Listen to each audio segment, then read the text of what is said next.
The subcommittee will come to order. Without objection, the chair is authorized to declare a recess at any time. We welcome everyone here today for a joint hearing on judicial overreach in the federal courts. Before I recognize myself, I'd ask unanimous consent that members of the full committee, but not of the subcommittees, Mr. Moskowitz and Mr. Biggs, be allowed to sit in and participate in today's hearing. Without objection, so ordered. And as a point of personal privilege, before I make my opening statement, Speaker Gingrich, I've been here now, this is my 25th year on the Hill, and the first time I've had the pleasure of having you as a witness. I will cherish that as much as I cherish the time I once carried your bag off of an airplane in San Diego and found out you were the speaker, but you were also a regular guy. So with that, I'll now recognize myself for an opening statement. We are here today because a major malfunction in the federal judiciary has been recognized by both Republicans and Democrats. Activist district court judges usurping themselves with their Article III power and imposing on the nation injunctions beyond the scope of what the United States Congress under statute has given federal judges. These rogue judge rulings are a new resistance to the Trump administration and the only time in which judges in robes in this number have felt it necessary to participate in the political process rather than to participate in the Article III powers given to them both by the Constitution and by statute.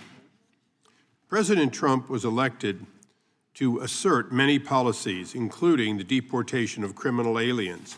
He did so publicly and was elected by a majority of Americans and the vast majority of the Electoral College. But he also did so in stark contrast to executive orders of the previous administration. Time and time again, rogue judges have asserted, as though they were 5 of the 9 members of the Supreme Court, their authority when the president was doing nothing more than undoing a policy of his predecessor, one which they seemed to have no problem with in the previous administration. Let me be clear, it should never have come to this. It is within the Supreme Court's ability to rule appropriately that judges have exceeded their jurisdiction. Time and time again, the High Court has ruled on the substance of the ruling rather than on the inappropriate nature of an injunction overly broad and affecting hundreds, thousands, or millions of people beyond the plaintiffs before that court. Just last night, a judge halted the administration's plan to end temporary protective status for about 350,000 Venezuelans that Joe Biden welcomed into this country and gave temporary protective status to. Temporary seems not to be a word understood by the court. If President Biden could give protective status temporarily, how, in fact, could it not be the prerogative of the next president to undo that status? Nowhere in that protective status was there an act of Congress or a recognition that temporary equals permanent. This is but the latest outrage coming from lower, or at least I might say the lowest courts. I have said from the start that my colleagues on the other side of the aisle should support this legislation. After all, it was the Biden administration who opposed these universal injunctions and said they were illegitimate.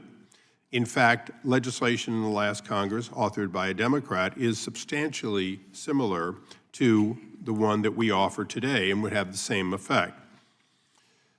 To quote the previous administration's Solicitor General, literally the woman who spoke on behalf of the administration before the court, she said, "The government must prevail in every suit to keep its policy in force, but plaintiffs can derail a federal program nationwide with just one lower court victory," end quote. Those words by Elizabeth Prolongar, President Biden's own Solicitor General, were from October 2024. In other words, after almost the entire 4 years of the Biden administration, they still believed, and believed till the end, that this was wrong. And yet, we will probably hear today no support on the other side of the aisle. In fact, this is not new, but it is not old. For 180 years of our nation, there were no such injunctions. Only beginning in 1963 did district courts begin to, in relatively small amounts, believe that they could do these without multiple plaintiffs from multiple circuits. From 2001 to 2023, the number grew to 96. But an incredible 64 of those occurred during only 4 years, the 4 years of President Trump, meaning that more than half of all injunctions in this millennium, this century, were against President Trump in his first 4 years. That used to seem like a lot, but during President Trump's first 9 weeks in office this year, he has already faced more nationwide injunctions than President Joe Biden did in his entire 4 years. The federal judiciary isn't interpreting the law. It is impeding the presidency. It is, in fact, not co-equal, but holding itself to be superior. Since Marbury, Madison, there's no question at all that the third branch says it's the last word. And we have accepted that for over 200 years. But that acceptance is for the Supreme Court making a final decision, not one of over 700 district and appellate judges. The reality is every judge is considering himself not to be an associate justice, not to even be the Chief Justice, but in fact to be a combination of the justice and the President of the United States. This demands that we make a change and make it quickly. When a judge believes that he can order a full plane of criminal aliens back to U.S. soil, essentially saying that 200 years of a statute is to be overturned by his quick order without knowing even who was on the airplane. And finally, demanding that President Trump spend $2 billion in a single weekend, and I repeat, a weekend, and not tolerating any delay because that money was money that that judge believed should be spent, even if it was reckless and illegal. The last one might be understandable because a judge might have misunderstood and thought that President Biden was still in the White House, or that $2 billion, like the $188 billion that President Biden tried to forgive in student loans, and then, when thwarted by the United States Supreme Court, found a workaround that he believed was legitimate and gave away another $8 billion in loan forgiveness. No question at all, we had a rogue in the White House for 4 years. Many today will talk about the current occupant of the White House. But in fact, most of the rulings that are being overturned are simply undoing rogue activities of the previous administration. The No Rogues Ruling Act does not eliminate the ability of judges to make decisions. In fact, every decision made by a judge on behalf of a plaintiff would still go forward, but it would go forward only as to the plaintiff in front of him and not a nation as a whole determined by one judge, neither elected nor appointed to a position of sufficient power to speak on behalf of the entire nation. And with that, I would recognize the ranking member, Mr. Johnson, for his opening statement. Thank you, Mr. Chairman, and thank you to the witnesses for your appearance today. Special shout out to former Speaker Newt Gingrich from the great state of Georgia. Professor Gingrich, good to see you.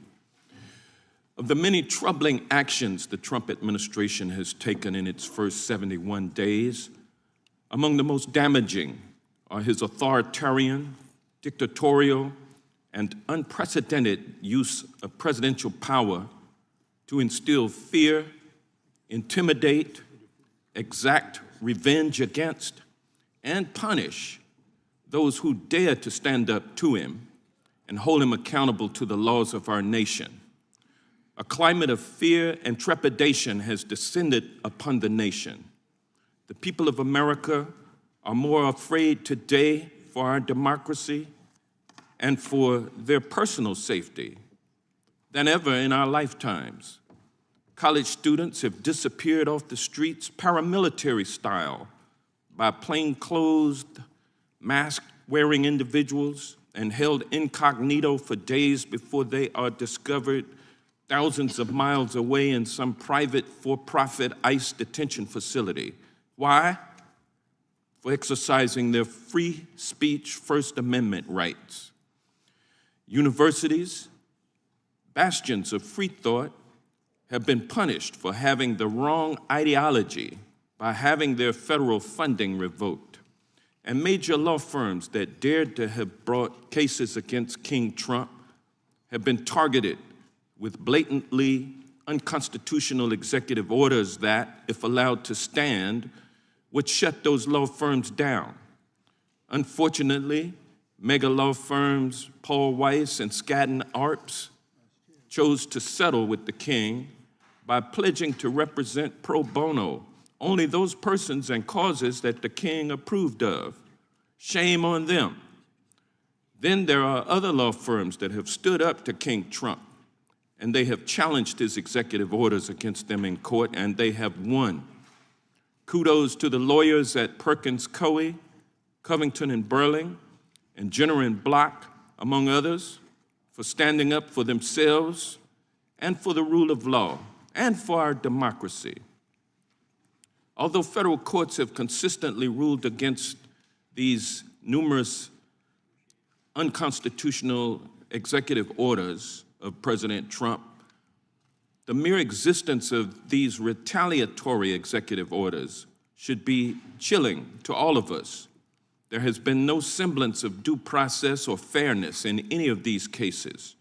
Trump acts first, he deports first, he revokes funding first, he blacklists law firms first, and then questions anyone who challenges him later. Somehow, in spite of this, we are here today to talk about the, quote, overreach, end quote, of the federal courts, not the overreach of the executive branch official who is doing the overreaching. Our Republican colleagues want us to believe that simply because the courts are exercising their Article III power of equitable relief to temporarily halt some of Trump's most excessive executive actions, it is a sign of rot in our judicial system, that it is somehow our courts and judges, not the president, who have gone rogue and are overreaching. I disagree, but more importantly, so do the numbers. Since day one of his second term, Trump has attempted to rework our constitutional system of government through presidential fiat, issuing a record 107 executive orders in his first 71 days in office. As I mentioned, many of these executive orders are unlawful or unconstitutional, and the president does not have the power to change the Constitution through executive order, even if his name is Donald Trump. Naturally, they have been challenged in court, and of the over 150 cases filed against the Trump administration, judges have ruled against him 46 times. Of those 46, only 17 are nationwide injunctions. The cases are spread across district courts throughout the country, and judges appointed by Democrat and Republican presidents have all ruled against Donald Trump. What we are seeing playing out in courts across the country today is the judicial system working exactly as it should. America's federal courts have been handed case after case, challenging executive orders standing on questionable legal footing. And yet, the proportionally small number of nationwide injunctions shows the restraint exhibited by the judges considering those cases. I don't know what Donald Trump thought would happen when the cases made their way to the judicial branch, but clearly he has had enough with losing in court. Instead of letting the rule of law play out, Trump and his allies here in Congress now have chosen to go on the attack. Trump and his cronies have called federal judges rogue and corrupt. A judge suggested that a judge supports terrorists, and they've called judicial rulings judicial coups. MAGA Republicans in Congress have called for judges to be impeached, not because they committed a high crime or misdemeanor, but simply because they ruled against Trump. And far-right media personalities have attacked the judges' families, publicizing their personal information for millions of their riled-up followers on social media. What I had just described is nothing less than a full-scale assault on our entire judicial system, and it is putting judges, their family, and their staff lives at risk. We don't agree on much on this committee, but we should be able to agree that this is wrong, and we should be able to agree to back away from language demonizing the judicial branch, no matter what political party we belong to. Today's hearing is not just about helping Donald Trump undermine the judicial branch, though, well, let me say that this hearing is not just about helping Donald Trump undermine the judicial branch, though certainly it is about that. But Republicans on this committee are sending a message to anyone who dares to stand up to Donald Trump. If you step out of line, they will target you next. We cannot afford to allow what Donald Trump is doing through retaliatory executive orders, through targeting immigrants, through threatening lawyers, through vilifying judges, to become the normal. Our Constitution is being tested, and throughout American history, it has stood up to attempts to weaken its protections. Americans across the country are watching, and they know they didn't vote for Trump to destroy our democracy. They voted for Trump because he promised to lower the cost of living, and Trump has betrayed their trust. Prices are going up, and our economy is headed towards recession as co-President Musk threatens to take away people's Social Security, Medicaid, Medicare, SNAP benefits, and veterans care. Trump is doing nothing to deliver on the promises to the American people. I stand with my fellow Americans, with the federal judges who continue to bravely do their jobs in the face of criticism, and I yield back. I now recognize the chairman of the Subcommittee on the Constitution and Limited Government, Mr. Roy, for his opening statement.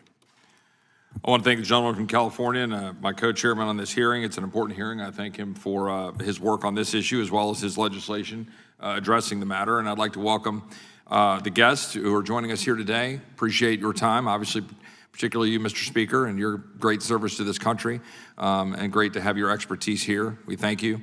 And I also want to give a shout out to Cindy Romero. I met Ms. Romero last August in Aurora, Colorado, and I appreciate what she's going to be here to testify about today and her great service. So with that, I would like to take a slightly different angle as the chairman of the Subcommittee on the Constitution than the direction that my friend from California took, because I want to emphasize the judicial overreach we've witnessed over the last 2 months and nationwide injunctions more broadly that are undermining the constitutional structure our founders so wisely envisioned.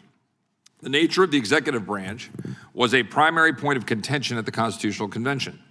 Some delegates favored a plural executive, thinking that this arrangement would better preserve liberty. But they were wrong, and our founders wisely resisted their calls. Instead, the Constitution lodges the executive power in a single president of the United States. Alexander Hamilton offered the classic defense of this arrangement in Federalist 70, emphasizing that a vigorous and energetic executive is necessary to defend our liberty from foreign threats. Hamilton rightly argued that unity in the executive was the essential ingredient in this formula. Only a single executive could act with the decision, activity, secrecy, and dispatch necessary to adequately carry out the office. And on a note, I have introduced legislation in the past, it's called the Article 1 Act, to try to cabin in the executive branch when it's not necessarily working directly with Congress, and I'm happy to work with my colleagues on the other side of the aisle on these concepts when we have these lingering emergencies, in many cases these national emergencies that date back to the 1970s. There are times for the Congress and for the legislative branch to assert itself. But the president's authority is at its zenith when we're talking about his actions as commander-in-chief. Injunctions and temporary restraining orders halting presidential actions nationwide threaten the key feature of our constitutional architecture, undermining the core premise of unity in the executive branch, the unitary executive, as we refer to it. Even the most strident proponents of a plural executive at the Constitutional Convention advocated for an executive council of 3, maybe 5 members. Today, in practice, we are governed by an executive council of 678. The nationally elected president and 677 district court judges, each of whom retains a functional veto over executive actions through their power to issue nationwide injunctions. Scholars have long understood that a hostile judiciary, or even a single hostile judge, could abuse its power to issue nationwide injunctions to infringe upon the lawful authority of the President of the United States. Now, that's not a partisan point. I've got numerous examples of our colleagues on the other side of the aisle who have raised these concerns. The Biden administration's Solicitor General, Elizabeth Prelogar, told the Supreme Court as recently as 2024 that, quote, a court of equity may grant relief only to the parties before it. The district court violated that principle by issuing a nationwide injunction, ... In 2022, Solicitor General Prelogar asked the Supreme Court to address nationwide injunctions as permissible relief in the United States versus Texas, arguing that district courts normally, quote, should only provide relief for the benefit of the prevailing challenger. What happened there was our Democratic colleagues started realizing that when Republicans went to district courts to get injunctions against their president, that suddenly they didn't like it so much. So they were raising concerns. Justice Elena Kagan spoke out against nationwide injunctions by a single district judge in 22, quote, the ability of a single judge to stop implementation of a policy across the country. She stated, in the Trump years, people used to go to the Northern District of California, and in the Biden years, they go to Texas.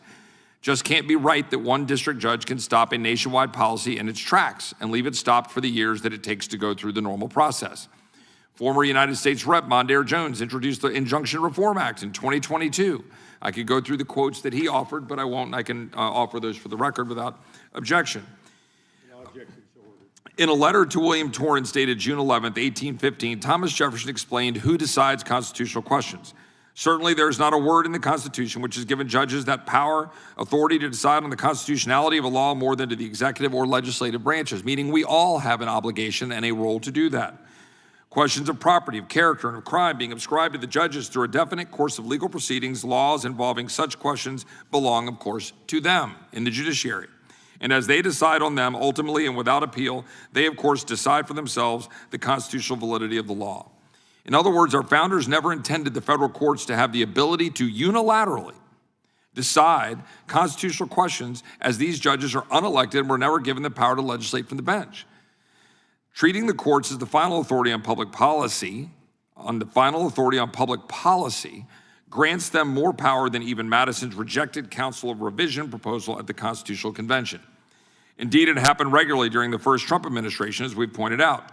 Now in the second Trump administration, it is on steroids. As of last week, district courts had issued no fewer than 17 nationwide injunctions against administrative actions, with scores more temporary restraining orders, or TROs as we call them, as barring the president from enacting the agenda upon which he was elected.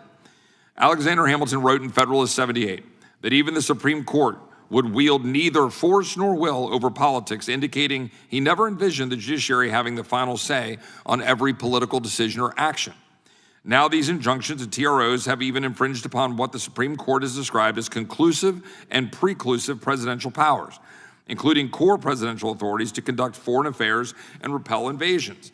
Now, I have got numerous examples of what we've been dealing with. Just so people know, this is a 56-page summary that I've got of the 158, it might be 159 now, because we're having to track them on a daily basis, lawsuits against the administration and against the president for carrying out the agenda upon which he was elected.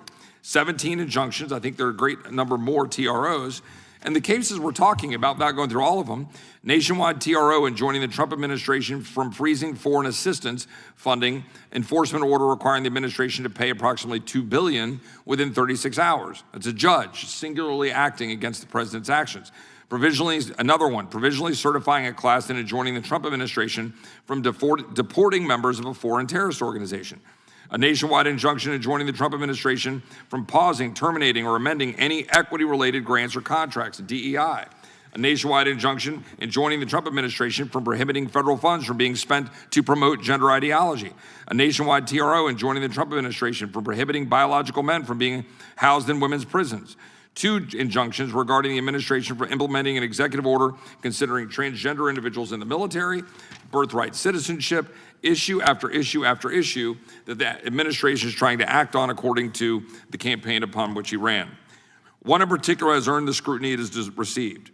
Just 2 weeks ago, Judge Boasberg of the District Court of the District of Columbia ordered the administration to stop the deportation of members of Tren de Aragua, a violent Venezuelan gang that has terrorized cities and towns across the country. At this table, in this room, we heard testimony from Alexis Nungare, whose daughter Jocelyn was murdered by TDA in the suburbs of Houston. Right here, we heard her powerful testimony about what that gang has done to this country. We're gonna hear from Ms. Romero today about what that gang did to her community in Aurora, Colorado. And here we have a single district judge who's asserting jurisdiction from the District of Columbia to tell the President of the United States that he cannot deport members of the violent TDA gang out of this country to keep our streets safe. That is not what is supposed to occur. Today's hearing, what we'll learn from constitutional scholars and real Americans about what is wrong with the current system is a good start. We should carefully study whether Congress should push back against judicial overreach using its constitutional power to structure and fund the courts. Our Constitution did not create a plural executive or judicial tyranny. Today, we're far too close to both. With that, I yield back. The gentleman yields back. We now recognize the subcommittee ranking member for her opening statements. Ms. Scanlon. Thank you. Like the chairman of the subcommittee on the Constitution, as ranking member, I too would like to address the constitutional concerns raised by this hearing. Our Republican colleagues have called this hearing today for one reason, because this White House, this president, continues to lose over and over again in court. As people and groups from across the political spectrum challenge the barrage of unconstitutional and illegal executive actions taken by this White House in just the first few weeks of this term. Because it doesn't matter if the judges were appointed by Bush or Biden or Obama or Reagan or by Trump himself. When the president attempts illegal or unconstitutional actions, United States judges, guided by the letter of the law, must rule against him. It's a confirmation of the total subservience of today's Republican Party to this president that their response to multiple judicial rulings of executive overreach is a hearing entitled Judicial Overreach and Constitutional Limits on Federal Courts, when we should be holding a hearing on presidential power grabs and constitutional limits on executive power. This is Civics 101. The Constitution provides in Article 1 that Congress writes the laws. In Article 2, the President administers the laws. And in Article 3, the courts interpret the laws. Our Republican colleagues are concerned about the unprecedented number of successful lawsuits challenging this president's executive overreach. But it's not the actions of the courts in interpreting our Constitution and laws that are unprecedented. It's the scope and breadth of this president's executive orders that are unprecedented.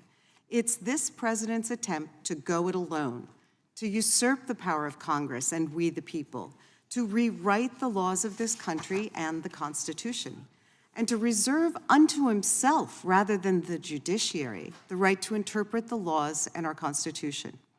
The sheer volume of unconstitutional and illegal actions taken by this president in just the first few weeks of his term has led some to wonder if the president fundamentally misunderstands the nature and terms of his Article 2 powers. Specifically, when Article 2, Section 3 says that the president shall take care to faithfully execute the laws passed by Congress, does this president think that the word execute means that he's supposed to kill laws rather than carry them out? Unfortunately, the underlying rationale for much of this action is a radical theory set forth in Project 2025 and elsewhere. It's one that would vest federal power in a unitary executive, sidelining two of the three co-equal branches of our government, Congress and the judiciary. We're here because Republicans who control the House and Senate have, thus far, chosen to abandon their constitutional duty to constrain an out-of-control executive branch. If they don't see anything wrong with it, their constituents do, and more of our colleagues would know that if they actually showed up at town halls in their districts. Our Constitution is built upon the rule of law, that no one is above the law, and our legal system is built on the idea of judicial independence. In the past 2 months, we've seen our judicial system working as the founders intended, and as the Supreme Court ruled in Madison versus Marbury over 200 years ago, it's the job of our judiciary to declare laws and executive actions unconstitutional if they're in conflict with the Constitution. The federal judges who've ruled against President Trump's unlawful power grabs are simply interpreting the Constitution and the laws passed by Congress to protect the rights of the American people. To suggest otherwise is to substitute a theory of executive primacy that is completely at odds with our constitutional history and separation of powers. Mr. Chairman, I wish that we could dismiss today's hearing as just political theory or theater, but the stakes are too high for the American people and their rights hang in the balance. While this administration has begun by attacking people it vilifies, including immigrants, students, or working people, no one should kid themselves. It's clear the rights of every American are at stake.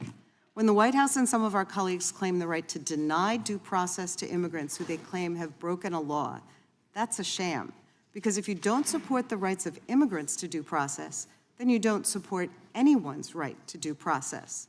Because without due process, the government can do whatever it wants to anyone, including citizens, and they aren't able to defend themselves. What's to stop ICE from saying that Mr. Roy or Mr. Jordan is a member of a violent gang and shipping them out of the country?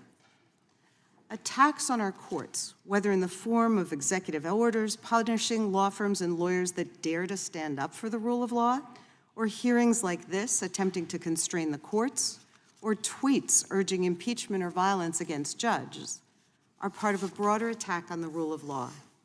Our Republican colleagues have shown that they're not concerned about civil rights and the rule of law. Their sole concern appears to be whether or not a federal judge has ruled against this administration. They've gone so far as to call for impeaching judges who rule against this White House, eliminating courts altogether, or advocating to cut off funding for the court system. The fact is, if the president wants to end his legal woes, he can simply follow the Constitution and our laws. Because if a president issues illegal executive orders, the courts are duty-bound to block them. But rather than accepting that reality, our Republican colleagues would rather hand the president the keys to unchecked authoritarian power. Let's be real. Americans elect a president every 4 years, not a king. Even if President Trump had won a landslide electoral victory, which he didn't, that would be beside the point. An electoral victory does not justify running roughshod over the courts and the Constitution, which every president is sworn to uphold. Presidential power is not absolute. When President Trump empowers Elon Musk to ignore laws Congress passed or slash funding Congress appropriated, he's undermining the power of the American people who voted us into office. If President Trump's agenda is as popular as he claims, he can work with his allies in Congress to convince the American people to support it. But he has no right to simply do whatever he wants just because House and Senate Republicans don't have the backbone to stop him. Democrats and independents are standing up against President Trump's blatant power grabs because if he can deny the rights of some people, There's nothing stopping him from denying the rights of all people all across America. And that should concern everyone in this room and everyone across this nation. I yield back. Gentlelady yields back. We now recognize the chairman of the full committee for his opening statement, Mr. Jordan. Thank you, Mr. Chairman. Who decides? That's the fundamental question. Who gets to make the call? Is it the guy whose name was on the ballot, or is it some bureaucrat? Is it the guy who got 77 million votes, or some district judge? The left always says, trust the bureaucrat, trust the judge.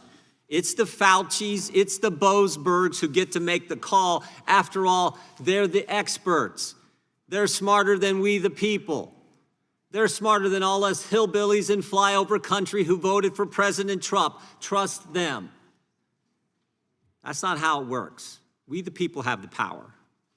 You know what's interesting?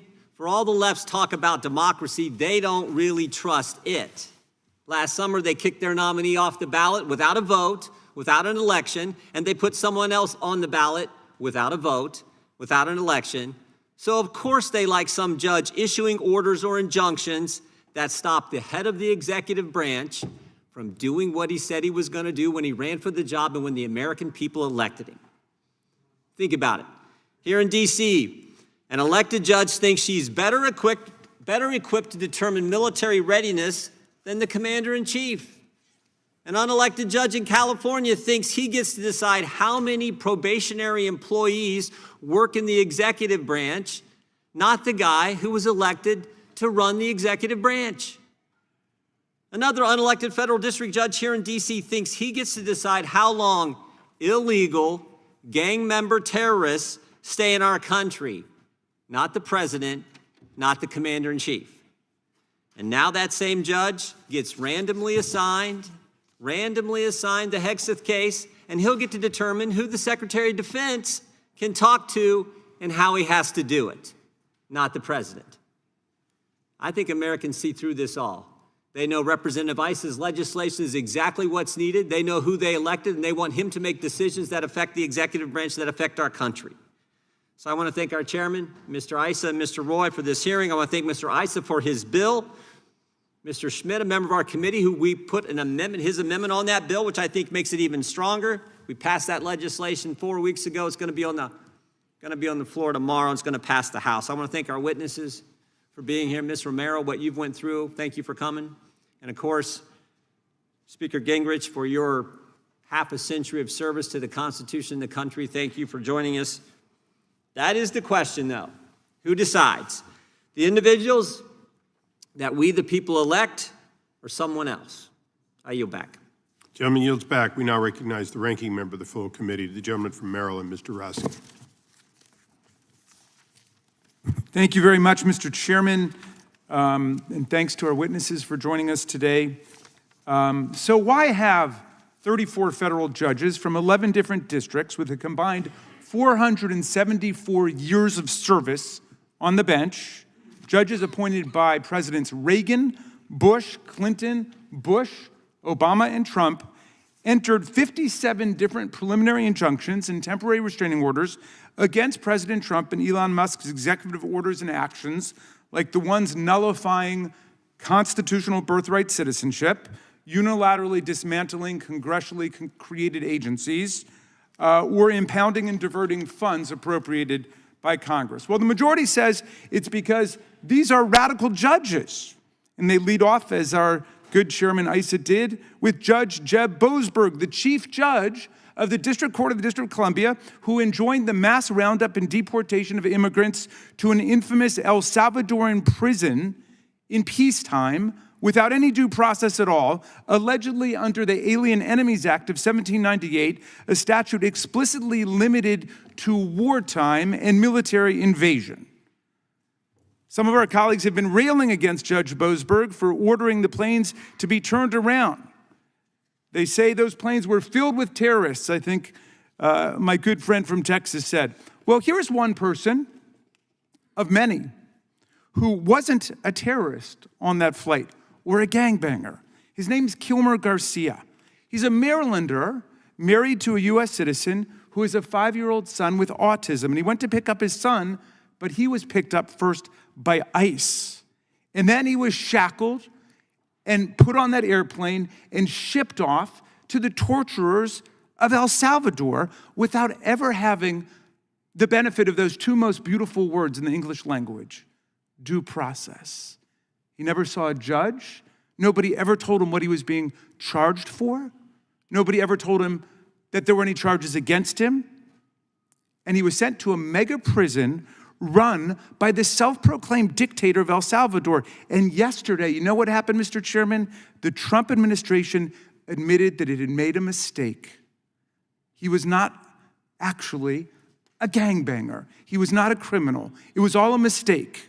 If there'd been due process, maybe that would have been determined, but there wasn't. But they put him on that plane and he's El Salvador. Well, all's well that ends well, right? No. The administration says there's nothing they can do about it now because he's no longer in U.S. custody. This guy who lives in my state, married to a U.S. citizen, with citizen children, he's stuck with the dictator of El Salvador. Well,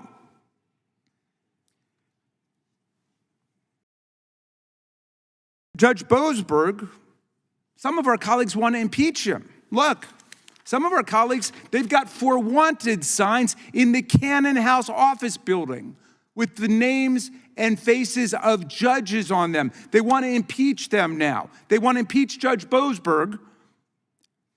Some of my colleagues should be alerted to this fact. Judge Boasberg was first named to the bench by President Bush. He was Justice Kavanaugh's roommate at Yale. Known in legal quarters as a very conservative judge, but they want to impeach him because he stood up for the rule of law. Now, Democrats say all of these executive orders and actions are being struck down not because these are radical left rogue judges, but because the judges, regardless of who appointed them, are doing their jobs. If the number of decisions striking down Trump illegality is unprecedented today, it's only because the sheer number of illegal acts committed in the first 100 days is unprecedented. America's never seen anything like it before in our entire history. Trump and Musk have been systematically violating the Constitution and breaking the law to trample the rights of the people and steal our data, fire excellent federal workers en masse, and dismantle congressionally created government agencies and programs, from the VA and Medicaid to NOAA, NIH, and Social Security, which Elon Musk called, quote, the biggest Ponzi scheme of all time. When brave Americans go to court to defend themselves against the President of the United States and the richest man in the world, these judges from across the political spectrum are showing up to work, and they're showing America why we have an independent judiciary. And yes, I've got to tell my friend Chairman Jordan that even if you campaign on doing something unconstitutional, like naming people kings and queens, or stealing other people's money, no, that doesn't make it constitutional, even if you campaigned on it. And the vast majority of the things here, I never heard of them campaigning on. But in any event, it's irrelevant to the job of the courts. Anyone who's read any of the decision knows that what we're witnessing today is a matchless constitutional crime spree by a rogue president and his Doge enforcer, a government contractor who has pocketed $38 billion from the taxpayers, multiples more than he has ever even claimed to have saved us. And we know how Doge makes typos, converting millions into billions. Read the decisions. Look at these cases, finding that Trump violated Congress's spending power and usurped our lawmaking power under Article 1. Read the cases, finding that Trump violated the First Amendment free speech rights, the Fifth Amendment due process rights, the Sixth Amendment counsel rights of the people, even by discriminating by name against law firms and lawyers, actually banning specific firms and lawyers from federal buildings and courthouses, federal contracts and federal employment, all simply because they dared to represent their clients, and Trump hates them. Now, out of this mountain of cases, which I can only surmise our colleagues have not read, let's zero in on Trump's executive order contradicting the very first sentence of the 14th Amendment, which says that any person born or naturalized in the United States and subject to the jurisdiction thereof is a citizen of the United States. Trump got struck down by a Reagan judge, a Biden judge, an Obama judge, and a Bush judge. The Reagan judge said, quote, "I've been on the bench for 4 decades. I can't remember another case where the question presented is as clear as this one. This is a blatantly unconstitutional order." Blatantly. This is from a Reagan judge. Now, my colleagues seem to think that an executive order is greater than a law or the Constitution itself. But an executive order cannot trump a federal statute, much less the Constitution. An executive order is just an order to the executive bureaucracy to follow a policy unless and until it's countermanded by law, by the courts. Many of our colleagues are following Trump and Musk in calling for impeachment right now.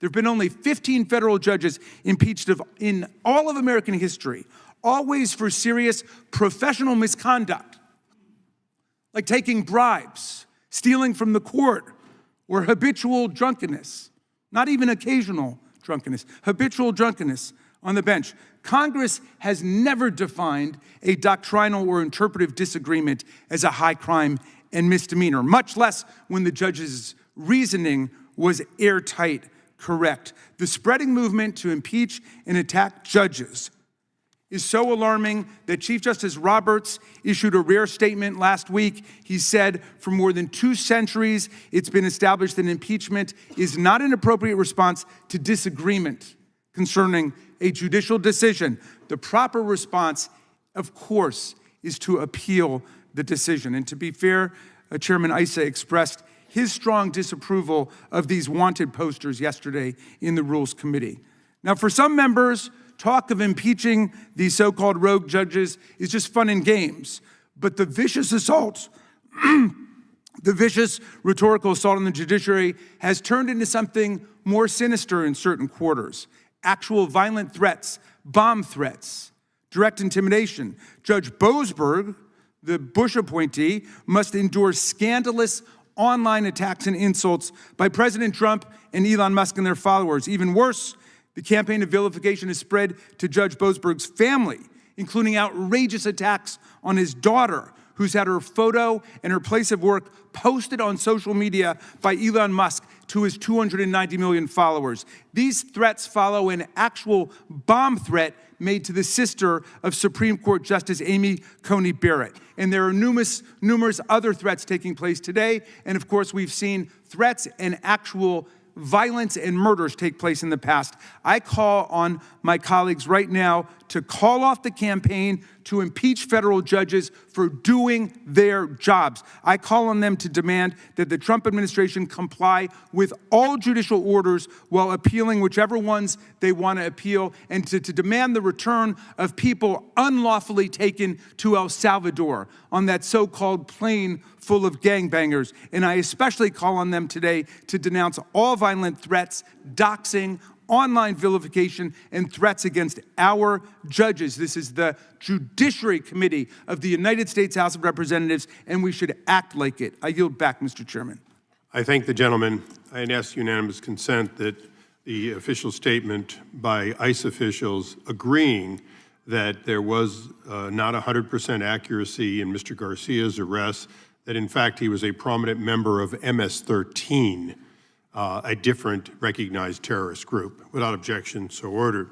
Without objection, all other opening statements will be included in the record.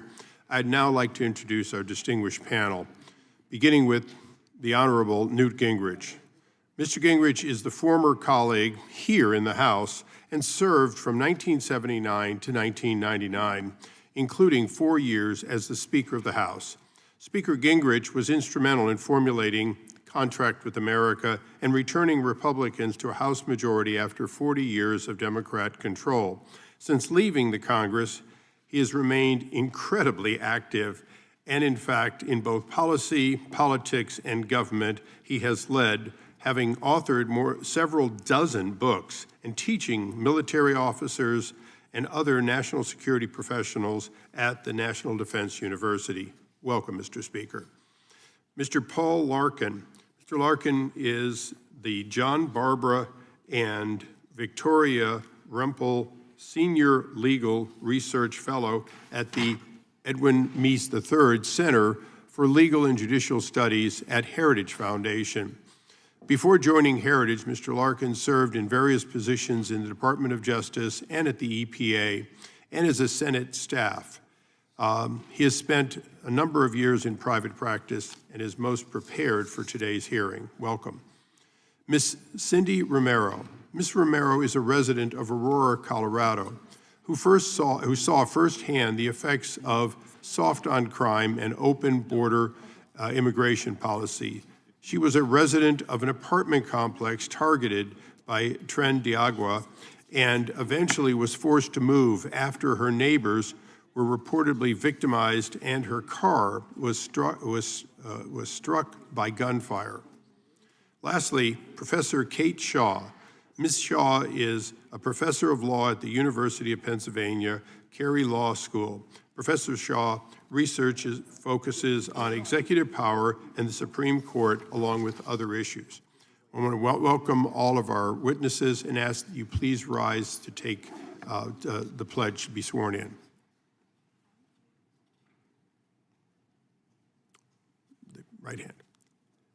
Do you solemnly swear or affirm under penalty of perjury that the testimony you're about to give will be the truth and correct to the best of your knowledge, information, and belief, so help you God? Please be seated. Let the record reflect that all witnesses answered in the affirmative.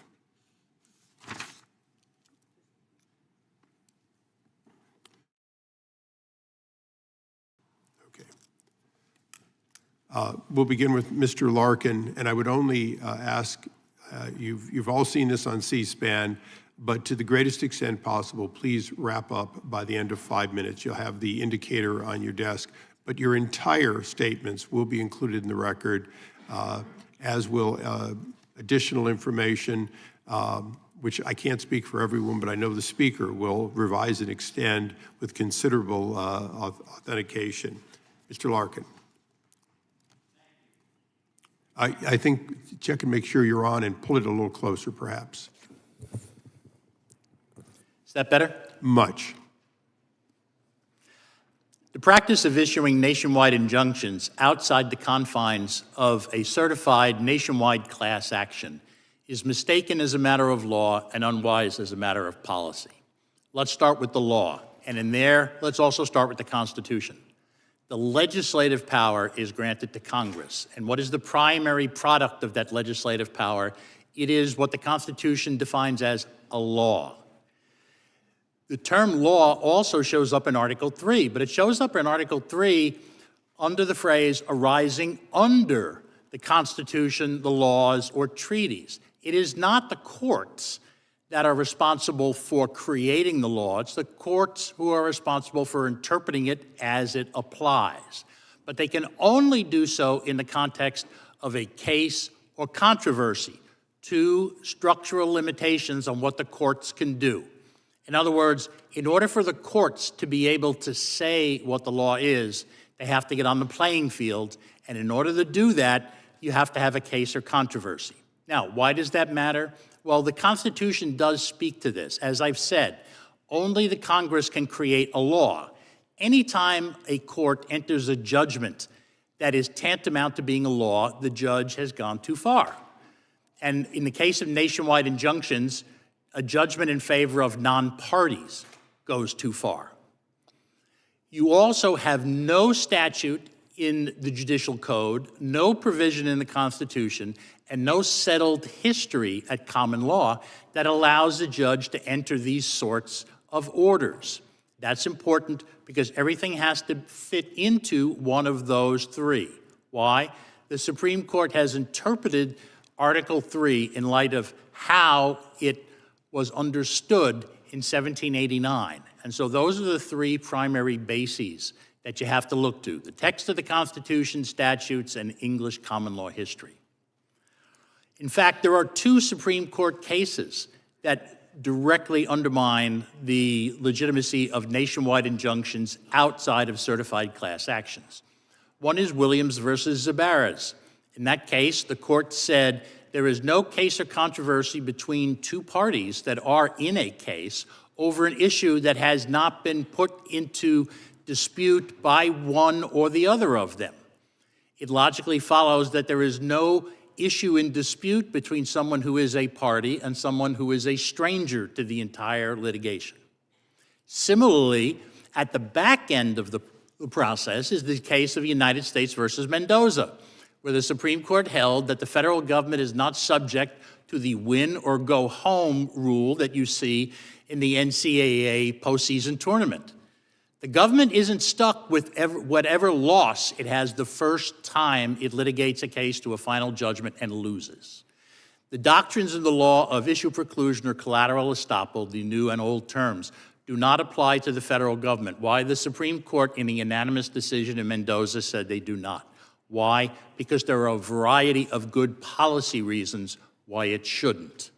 With that, then let me turn to the policy reasons that show this practice is unwise. There are several, okay?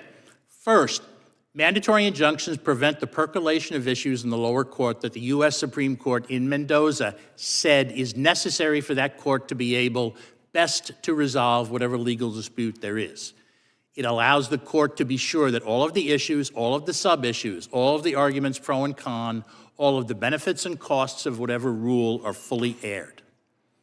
Secondly, it encourages judge shopping.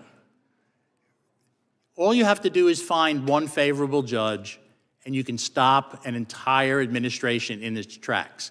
And as you know, it has happened to every administration over the course of this 21st century, from the George W. Bush administration to the present.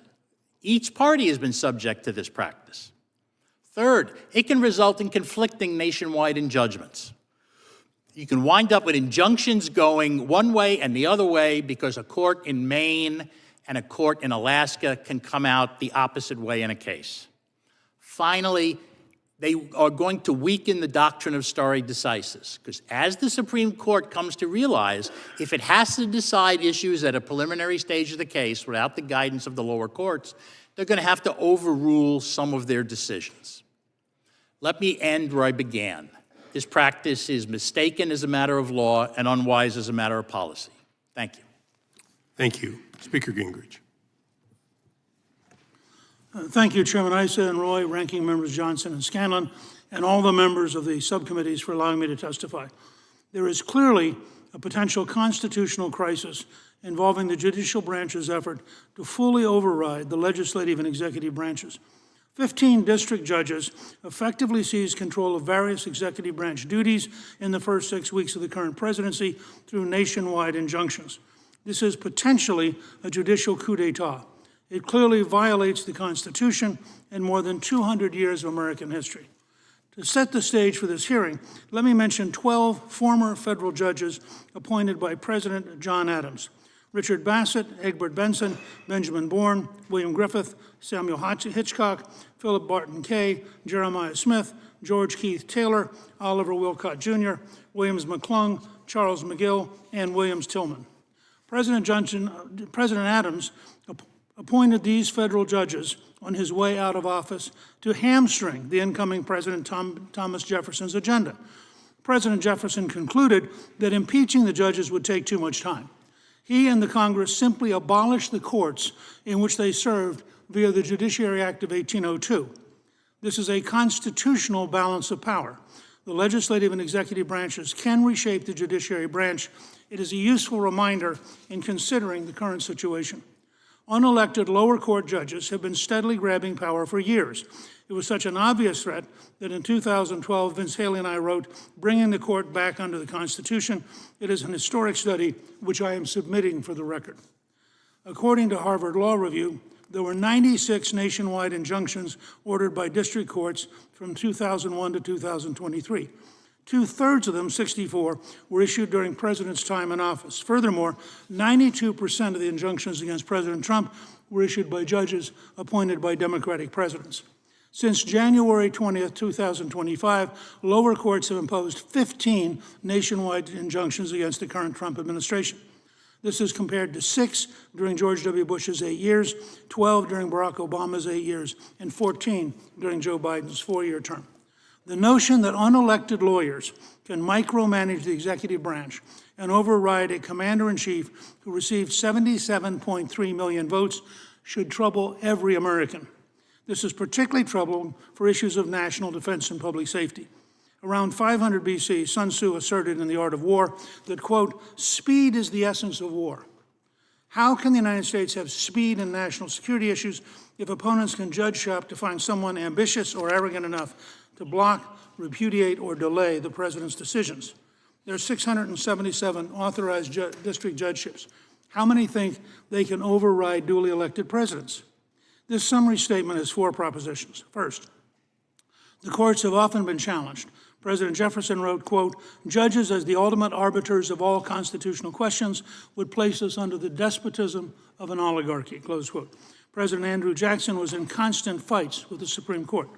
President Abraham Lincoln made the Dred Scott decision expanding slavery a centerpiece of his 1858 senatorial campaign.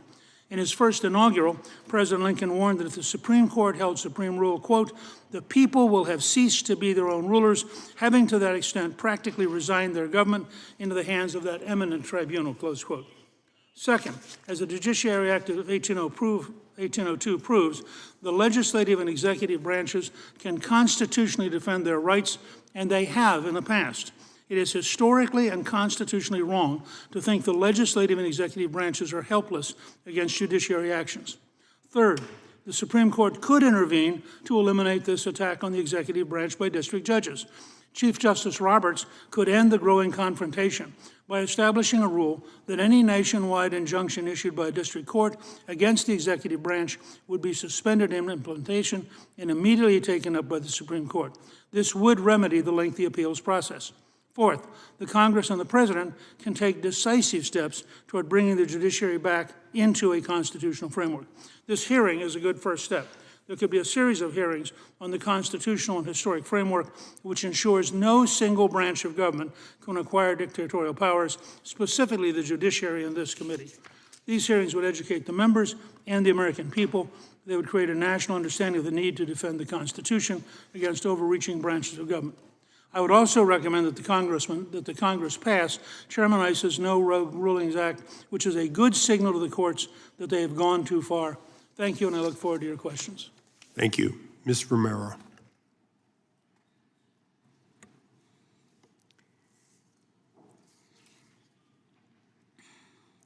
My name is Cindy Romero. I'm a wife, a mother of 5, a grandmother of 3, a part-time worker and student, and a former resident of Aurora, Colorado. I'm one of the many victims across the nation of the violent transnational gang, Trinidad, and a former lifelong Democrat. My husband and I resided at the Edge of Lowry apartment for 4 years. And while the first few years were a pleasant experience, we soon began observing changes in our once quiet neighborhood. And in the spring and summer of 2024, we noticed shuttles dropping off large number of illegal immigrants onto the property. Throughout the year, we watched in horror as a few apartments full of migrant families quickly evolved into large groups of gun-toting, military-aged males, threatening the remaining leaseholders into abandoning their properties, then kicking in the doors to the many vacated units to make room for other gang members. Open-air drug use, drug dealers, and seemingly underage prostitutes filled the common areas of the buildings. Large parties in the parking lots lasted well into the morning. Stolen and abandoned vehicles blocked residents' cars, property damage was evident, and random shootouts soon began to be expected on our block every night. These criminals brought in unlicensed electricians to run electricity to abandoned apartments and locksmiths to change the locks on the outside of the buildings to deny access to the owners, emergency services, and even the leaseholders of the building. Despite several calls for help to the Aurora Police Department, they often provided conflicting excuses for not responding. For example, one officer told me that he wanted to respond, but was instructed not to. or they were often responding to other rampant crimes across the city, or had to respond to any crime in my neighborhood with no less than 3 or 4 officers and an armored vehicle. One officer suggested I go to the media because he felt sorry for me. He likely unintentionally saved my life. Although we were low income and barely paying our bills, we realized the need to invest in home protection, and we purchased 3 additional handguns and 6 cameras in the event that we had to defend ourselves. And during June and July, the gang members slowly began to torture us through intimidation, loud arguments, physical conflicts outside our door every night, vandalizing, taking over vacant apartments on our floor. And after several confrontations with the gang members, several calls, and submitting video evidence to the Aurora Police Department with no results, we gave up trying to stop them from squatting on the property. We spent the next few weeks looking for another rental, and we were unable to locate another low-income property rental that didn't have the same exact issues that we were facing every day. We reached out to local mainstream media, several NGOs in our community, begging for help, only to be turned away because we were just ordinary taxpayers. There were no government programs to grant citizens temporary protected status from imported gangs in our own country. On August 18th at 11:21 p.m., 10 minutes after my now viral video was recorded, a young man who I called my friend was mortally wounded outside my apartment during a firestorm of bullets, causing thousands of dollars in damages to cars and surrounding properties by 6 gunmen later identified as Trinidad Agua. And thanks to the heroism of one local Aurora City Councilwoman named Danielle Durinsky and some of her friends, including John Fabricatori, they'd been sounding the alarm over TDA for months while being called a liar and ignored by their governor. I was finally able to escape these horrible conditions due to their help. In the media frenzy following the video release, many TDA members have now been identified and arrested all over the country. Danielle Durinsky has never received an apology or acknowledgement for exposing the threat. When I heard that Mr. Trump had taken an interest in Aurora and our struggles with Trinidad Agua, I was relieved. I was hopeful that a change was, getting ready to happen, that it was on the way, that it was impending. And as president, he did not disappoint me. And I feel safer knowing that our country becomes more secure daily. I continue to think that the lives of my family and many others in my community were put at risk by the Biden administration's failed sanctuary policies at the southern border. Sanctuary status puts citizens at risk. And we must stop pushing ideology over common sense. Thank you. Thank you. Would you show the video before we move on, please? It's scenes coming out of a movie as the Venezuelan gang Trinidad Agua are seen breaking into apartment complexes in Aurora, Colorado. This is according to our sister station in Denver. There you can see the group well armed and forcing an apartment door open and making their way in. This has raised concerns amongst residents and Colorado state law enforcement officials.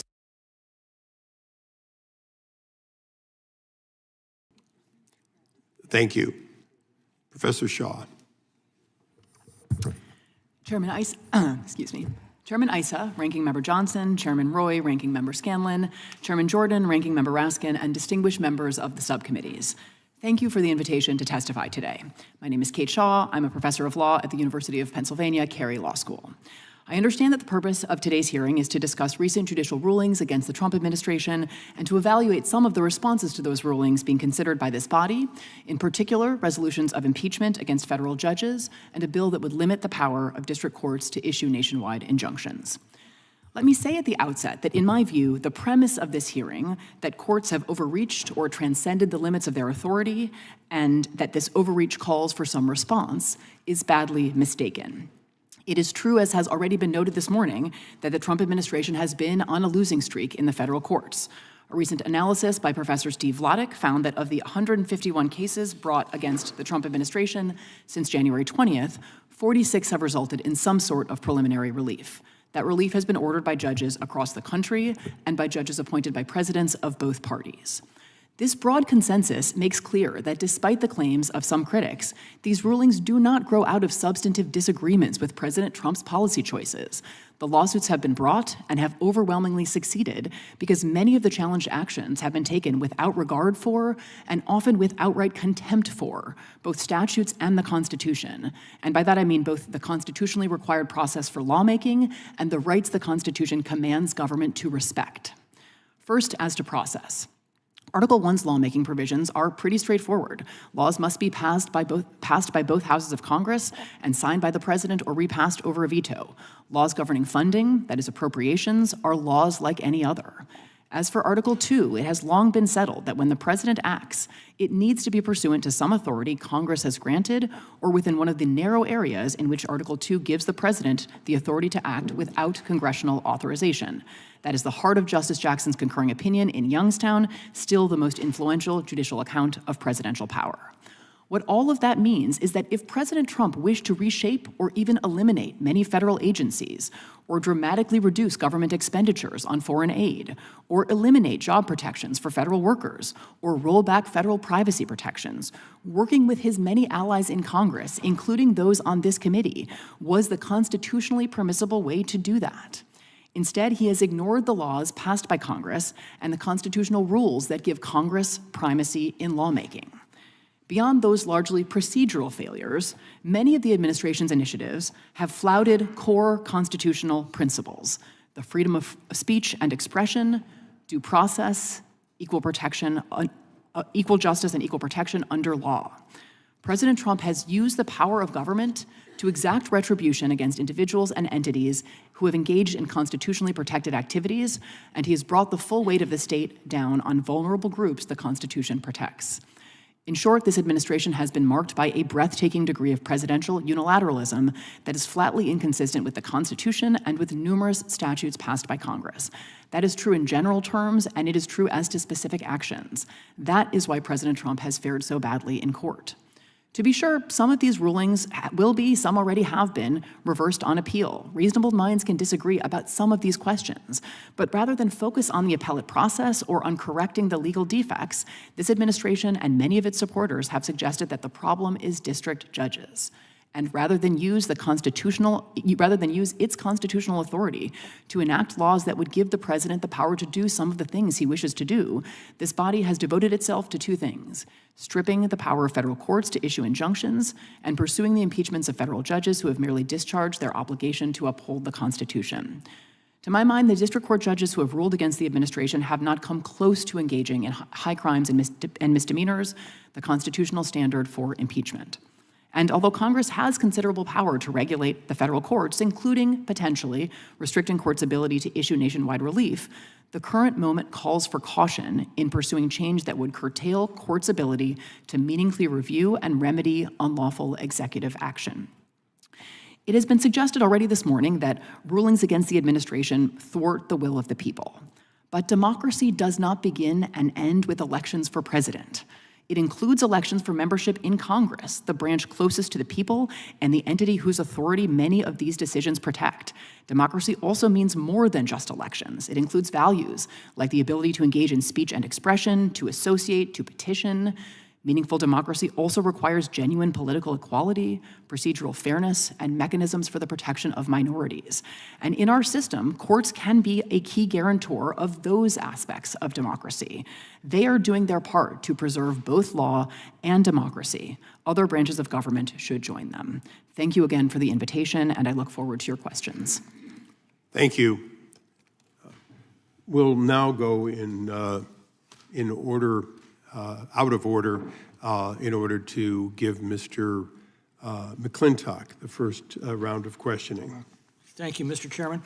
The ranking member offers us an example of an upstanding, law-abiding Marylander in the case of Brego Garcia.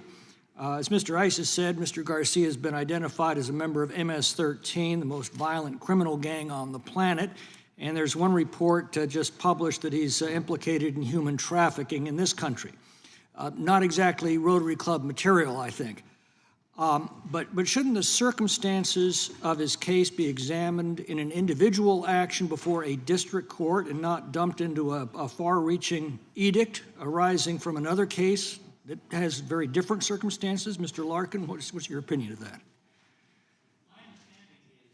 Your microphone. How about now? My mistake, sorry.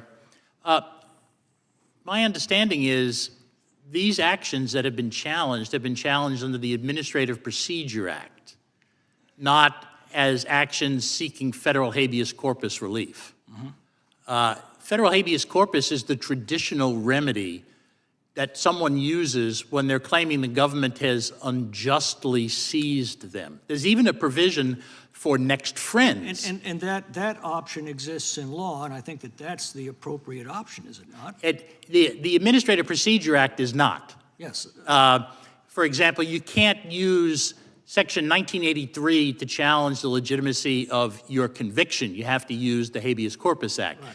So Well, and these are individual cases with very different individual circumstances and ought to be that's right. I mean, what you have, a particular John Doe, number 1, 2, 3, whatever, each case has to be examined separately, but it should be in habeas corpus, not the Administrative Procedure Act. Mr. Gingrich, I'm told that 92% of the judges who've issued blanket injunctions against the administration have been appointed by Democrats.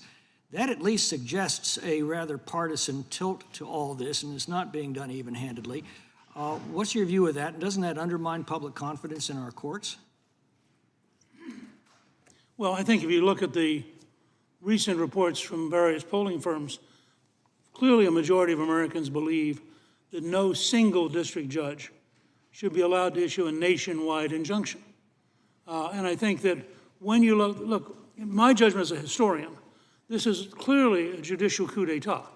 You don't have this many different judges issuing this many different nationwide injunctions, all of them coming from the same political ideological background, and just assume it's all random efforts of justice. This is a clear effort to stop the scale of change that President Trump represents. And I agree, a lot of this stuff can be fought out, some of it should be fought out in the Congress, but it shouldn't be micromanaging the executive branch on national security issues by random single judges who have no standing, they have no particular knowledge, they haven't been in the room, they don't know what the consequences of what they're doing are, and they put both Americans and the nation at risk when they intervene to become basically alternative presidents.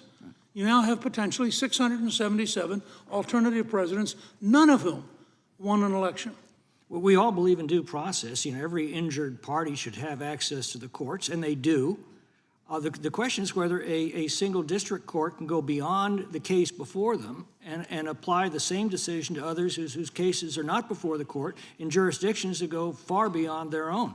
Mr. Gingrich, you've pointed out that there are several ways to address this.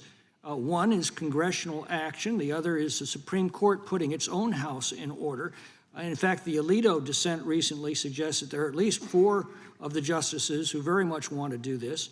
It seems to me that's the cleanest and most surgical route, assuring that the rule is done from within the court and not imposed by legislation. What are your views on what the Supreme Court should do and on what you already mentioned what we should do?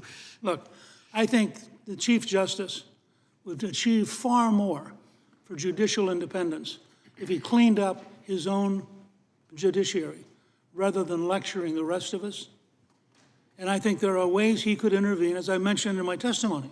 They could establish a rule that any nationwide injunction issued by a district court will be held in abeyance and will be immediately appealed to the Supreme Court. Lincoln makes this case. Very head-on fight, which is ironic because Chief Justice Taney, as Attorney General for Jackson, had ruled against the courts and had said as Attorney General, the courts cannot order the president. Now, he then becomes Chief Justice, extends slavery potentially to the whole country, and is lectured by Lincoln in his first inaugural as Taney sits there. And Lincoln is essentially saying, this was the law of the case, not the land, and we will not enforce it. And they don't. They never enforce Dred Scott. And so I think Chief Justice should think seriously about intervening to preempt any requirement for something such as Chairman Issa's bill, which I support strongly, but would be no reason to have it if the Chief Justice did his job. Thank you.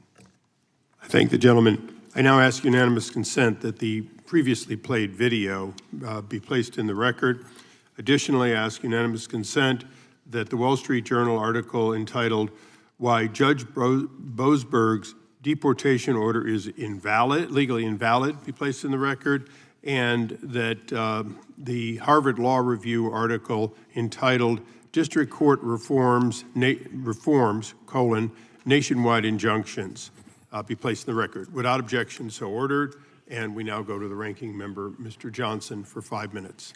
Thank you, Mr. Chairman. I'm reminded of the quote that goes something like, when the law is not on your side, argue the facts.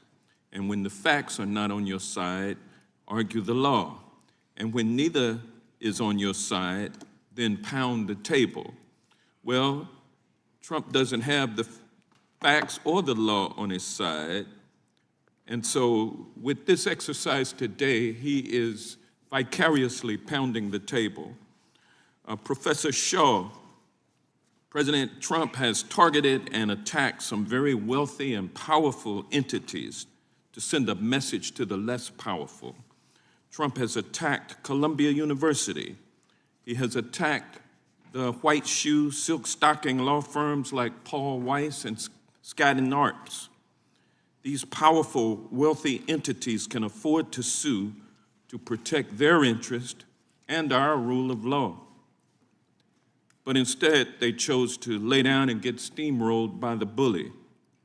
Professor Shaw, how does laying down and getting steamrolled compromise the rule of law and undermine our democracy? Let me just say that, there have been targeted entities, right, including a number of law firms that have, in fact, not laid down, that are, in fact, taking a strong position of resistance to what they believe to be the unlawful components of some of the targeting orders.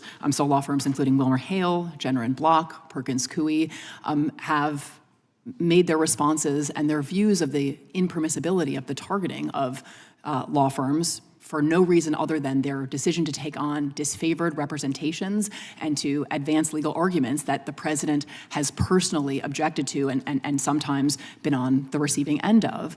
And so, I do think that calling out clearly unlawful executive action is critically important, particularly for entities with resources and stature. And I think that it encourages the targeting in unlawful ways for institutions to refuse to take a stand. I think that the orders targeting law firms are clearly unlawful. I think that some judges have already so found, and I think that the judges that rule on those orders will continue to find that. And the last thing I'll say is I think that law firms that have decided not to fight and that are complying haven't bought themselves any security necessarily. I'm not sure there's any guarantee that they won't be subject to further targeting simply because they have acquiesced in sometimes coercive terms in the first instance. Yeah, when the bully knows that he can bully you, then he's going to continue bullying you until you stand up. And so I'm glad that these other law firms and other academic institutions have and are standing up. What would happen to access to justice for the least of these if these very wealthy and powerful entities that are being targeted today, if each and every one of them laid down and just allowed themselves to be steamrolled? I think there could be a chilling effect in the willingness of law firms to take on disfavored representations. The targeting has not been limited to law firms either, right? There has been an effort to suggest that sanctions will be sought by the Department of Justice against nonprofits and other legal actors that have engaged in litigation against the administration. And so it does seem quite clearly designed to reduce the amount of courageous litigation against and challenges to executive action.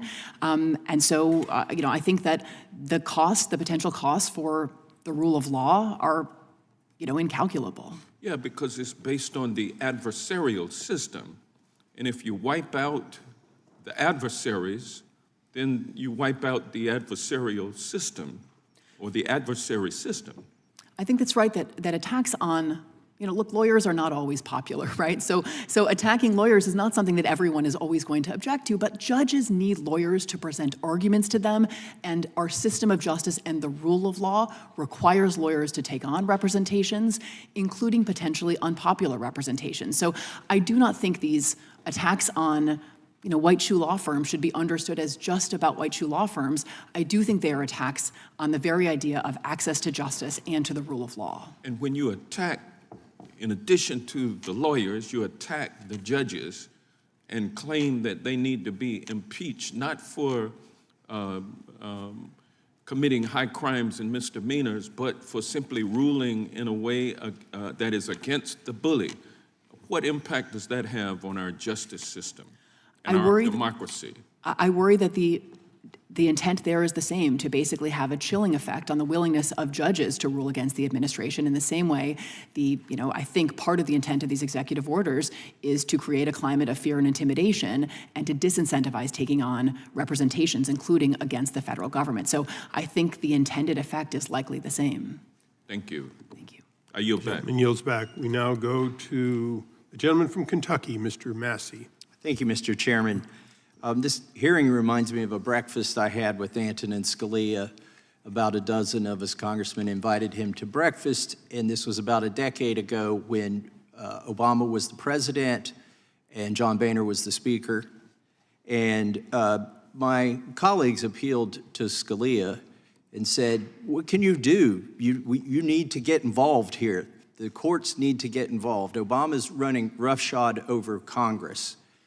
And Scalia refused to accept that premise. He said, no, this is not my job to referee fights between your two branches. My job is as a jurist to decide if somebody's been harmed and what the remedy is, and occasionally we interpret the law and the constitutionality of it. He said, and by the way, you're the most powerful branch of government. I don't know what you're complaining about. All the tools you need to restore the balance are in the Constitution. And one of my colleagues protested that impeachment was just too hard to pull off, given the threshold in the Senate and the political backlash. And Scalia shook his head. He said, I'm not talking about impeachment. You all have the power of the purse.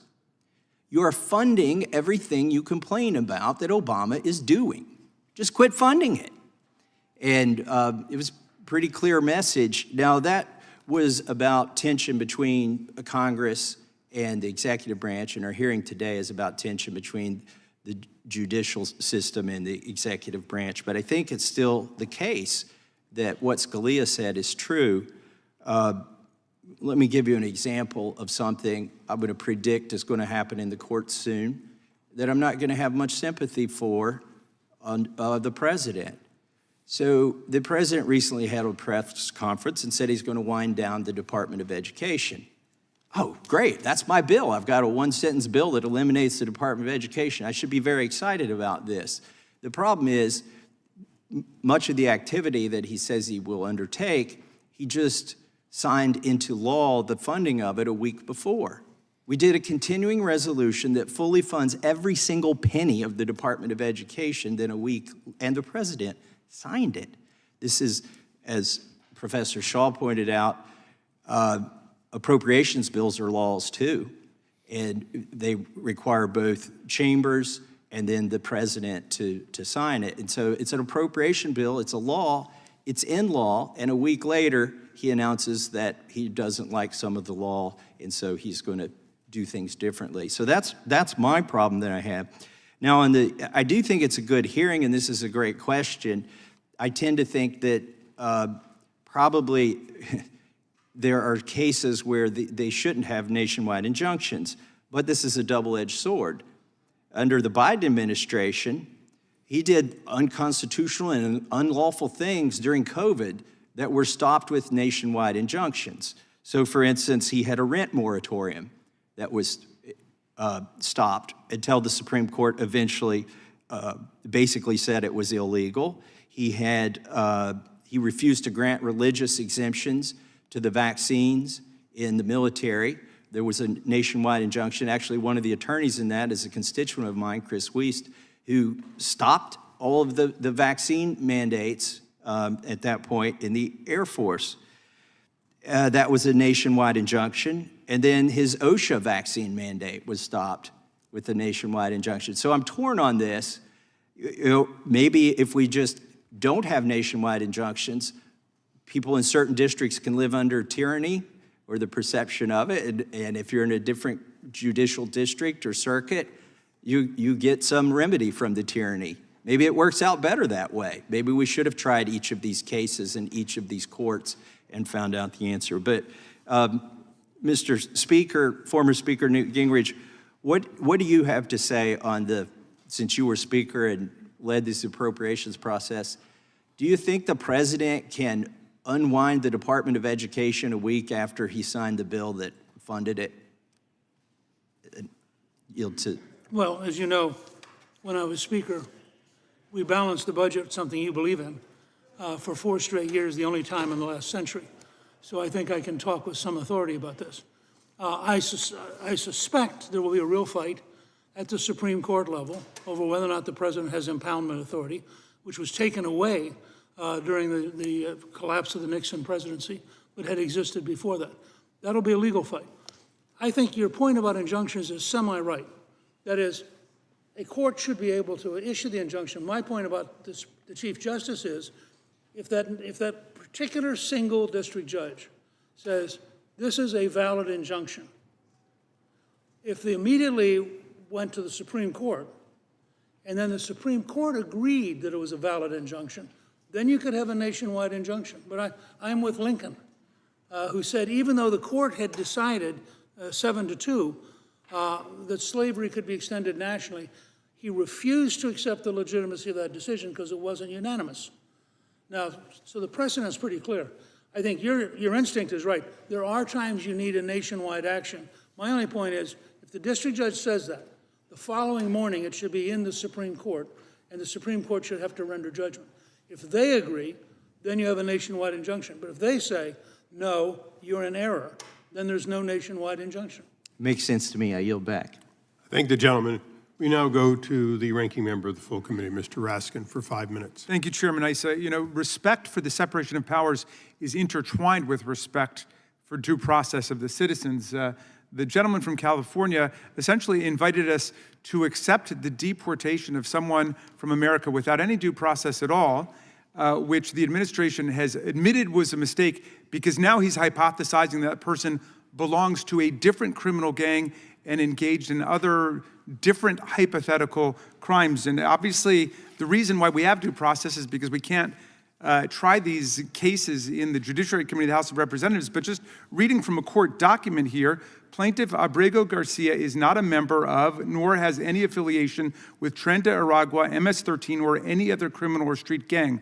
Although he's been accused of general gang affiliation, the U.S. government has never produced any evidence to support this unfounded accusation. He has no criminal history. He's never been charged or convicted of any criminal charges in the United States. So who knows? That's why we have due process.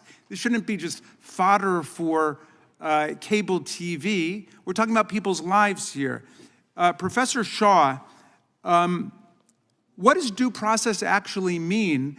And should Judge Boasberg be impeached for saying that the Alien Enemy Act of 1798 doesn't apply because we are not at war and we have not suffered an invasion by a foreign power?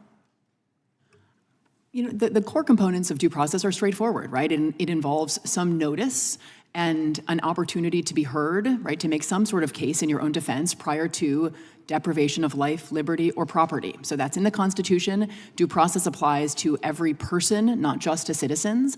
And due process doesn't look identical if we're talking about due process in the context of potential deportation or due process in the context of, a change to your Social Security benefits, right? Due process is deeply context dependent.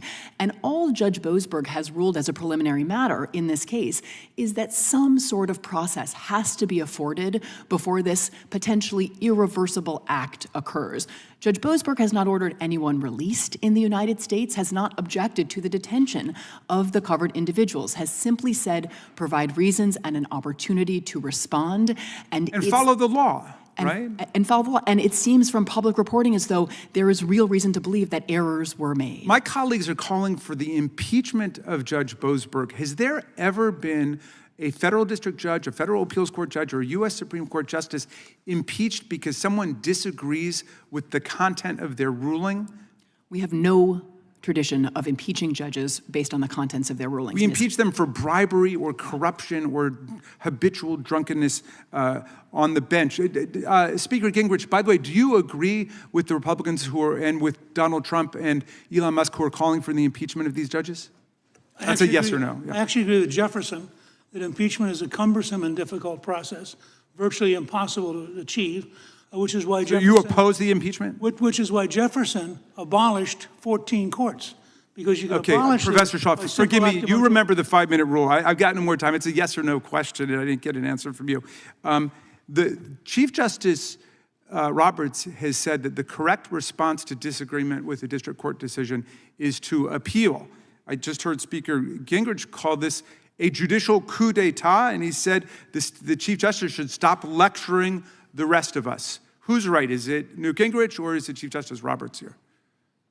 In this instance, Chief Justice Roberts. We have no tradition of impeaching judges. Appeal is the remedy for disagreeing with the district judge. Or if it's a statutory ruling that's wrong, Congress can respond, right? If it's if there's a bias or misconduct issue, there are disciplinary processes and complaints that can be brought against judges. You can seek to recuse or a remand to a different judge. There are many remedies our system affords if there is some sort of problem with the judge presiding over a case. But impeachment has never been in that toolkit. Do you believe that there has been a conspiracy for a coup d'etat among 34 U.S. federal district court judges appointed by Presidents Reagan, Bush, Clinton, Bush, Obama, and Trump?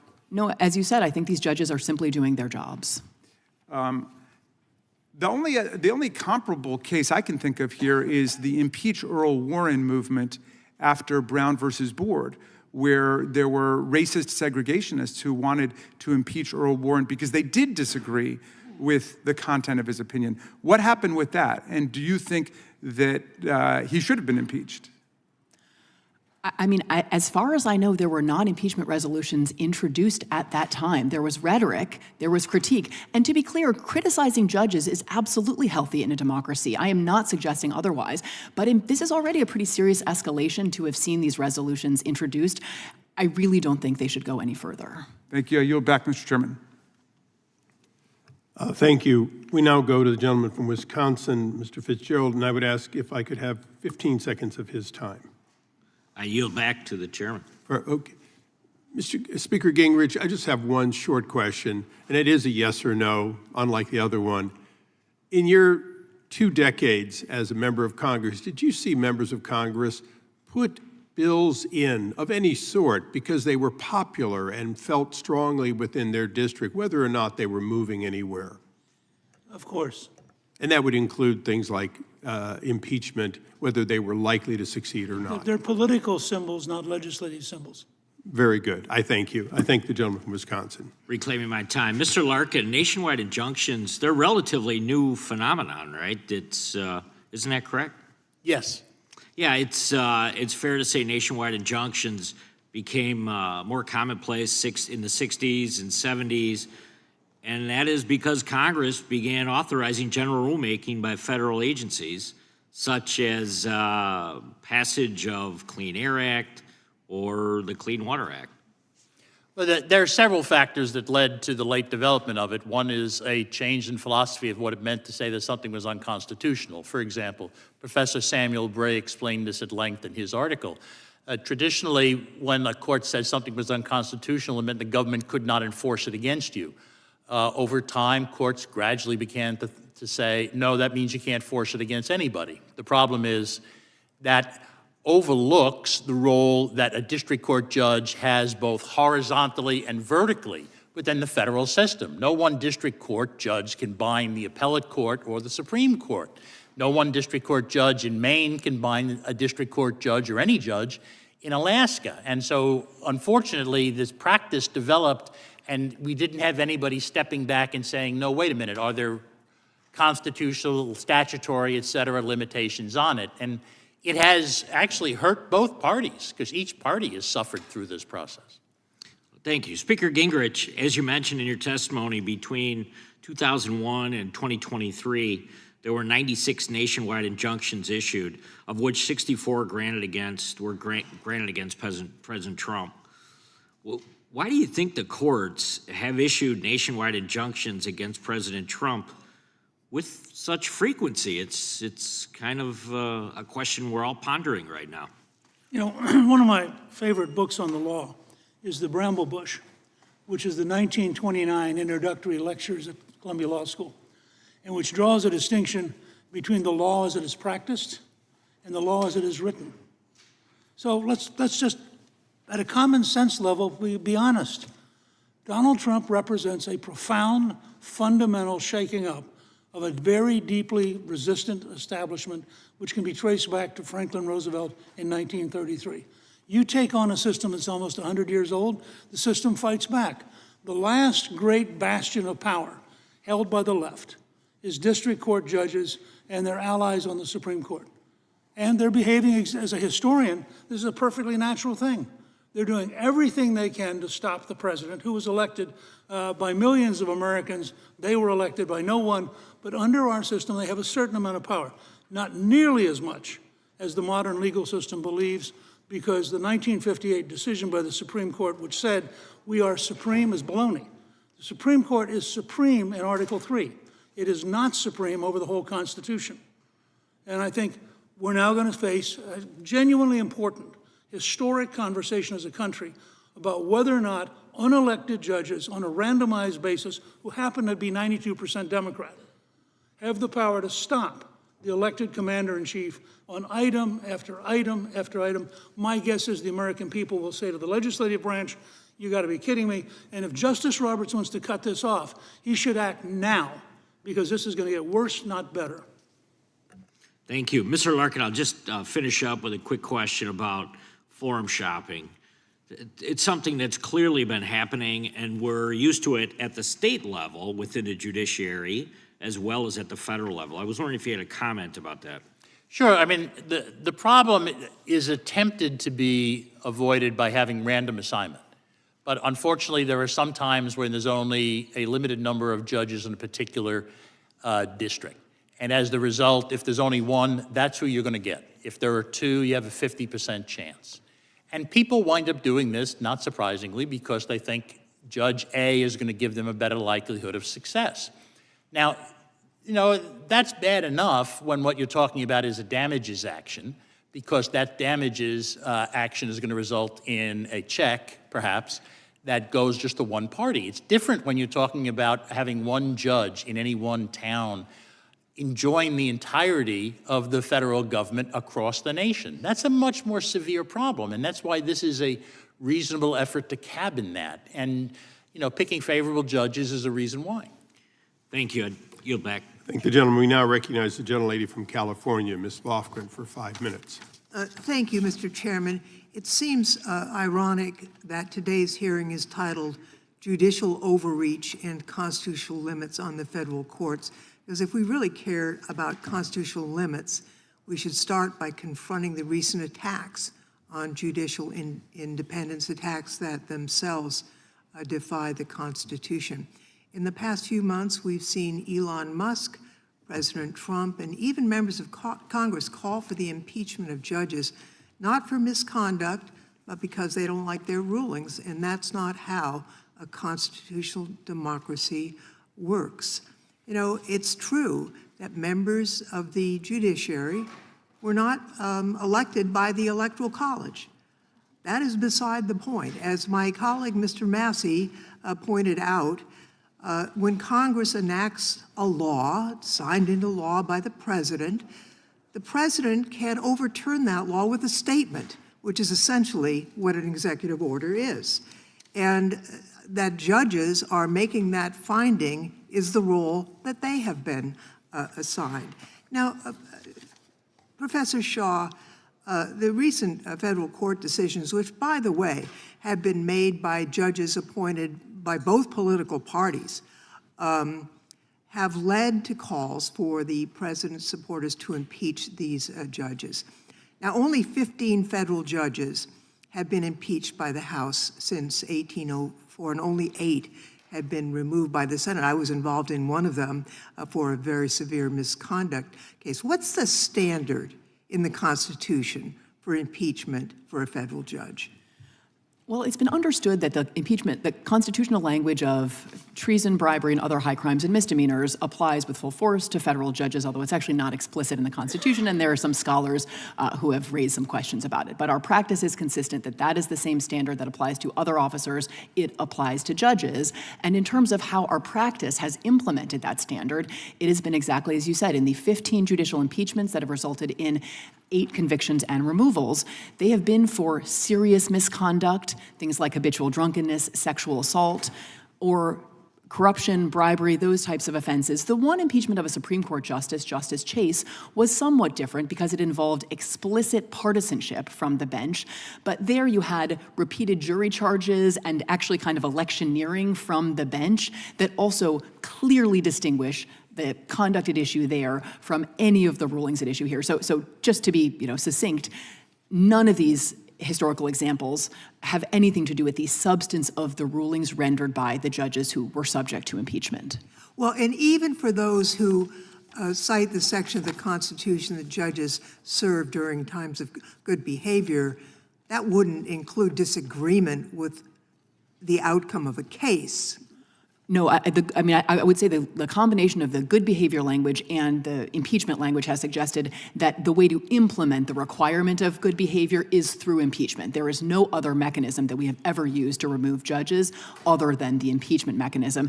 And certainly there's nothing to suggest that disagreement with a ruling, whether we're talking about as a matter of good behavior or the specific impeachment language, would ever be the basis for seeking to remove a federal judge. Senator Chuck Grassley, chairman of the Senate Judiciary Committee and hardly a bleeding heart liberal, recently said, and this is a quote, "You can't impeach a judge because you disagree with their opinion." I take it you agree with Senator Grassley's statement there? I do. Now, would doing so be damaging to our constitutional system of separation of powers? And if so, why would that be? I mean, I do want to be clear that I think that there is a healthy inter-branch debate and dialogue that can include criticisms, including sharp criticisms of the rulings handed down by district judges, appellate judges, Supreme Court justices, and that can include hearings that consider and maybe adopt legislative change, right? Obviously, Congress has considerable authority to regulate the jurisdiction of the federal court, so I don't think any of that is unhealthy or destructive, but I do think that moving into an era in which substantive disagreement with the rulings of federal judges gave rise to impeachment proceedings would involve an escalation of this kind of interbranch warfare and a politicization of the judiciary that would be extremely damaging to judicial independence and to the role of courts in our democracy. Thank you very much. Ms. Romero, I found your testimony riveting, and I'm sorry that you and your neighbors went through such a nightmare. There is not a single member of this committee on either side of the aisle that doesn't want violent criminals who in this situation to be deported. The issue is standing up for the rule of law, making sure there's due process when that is done. And I want you to know that I listened very carefully to your testimony. I'm sorry what you went through. Thank you very much. Thank you. We now go to the chairman of the full committee, Mr. Jordan. Thank you, Mr. Chairman. Professor Shaw, so was Judge Boasberg correct when he said turn the plane around?